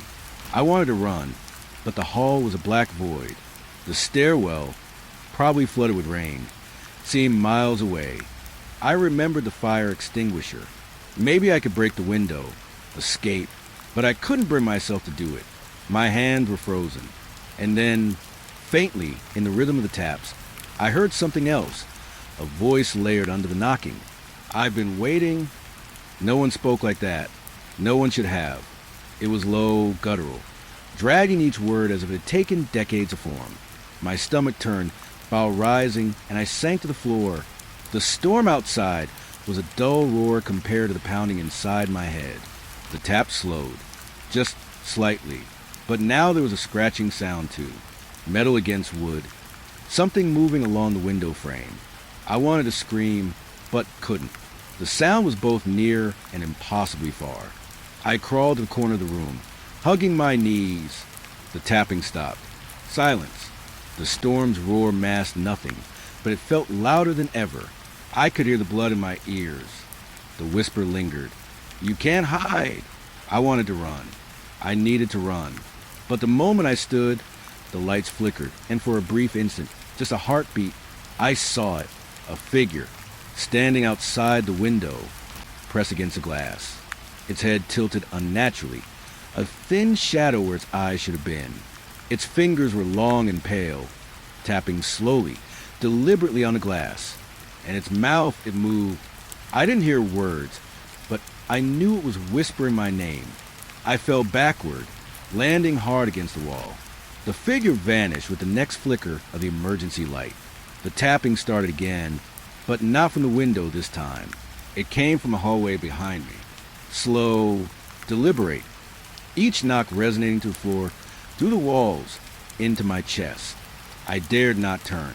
My body refused. I could only hear it, the sound growing louder, closer, moving along the hall toward me. I tried the door. Locked. It had never been locked before. Panic clawed at me. I pressed my back to the wall, eyes closed, listening. The taps circled the room now, impossibly moving with me, though nothing was there. And then silence. Absolute, crushing silence. I opened my eyes. The room was empty. The window showed nothing but rain, dark, and the faint reflection of myself, pale, shaking, terrified. My phone buzzed. I almost didn't look. I shouldn't have looked. A text from my partner. Retired number. "We're still waiting, Carter." I dropped the phone. The taps returned. Softer now, almost sad, trailing off, like a heartbeat fading. I didn't move. I couldn't. By dawn, the storm had passed. The sun's pale light barely touched the floor. I was still on the wall, knees to chest, staring at the window. Nothing outside. Nothing in the hall. The taps were gone. But I knew they would return with the next storm. And next time, they wouldn't just knock.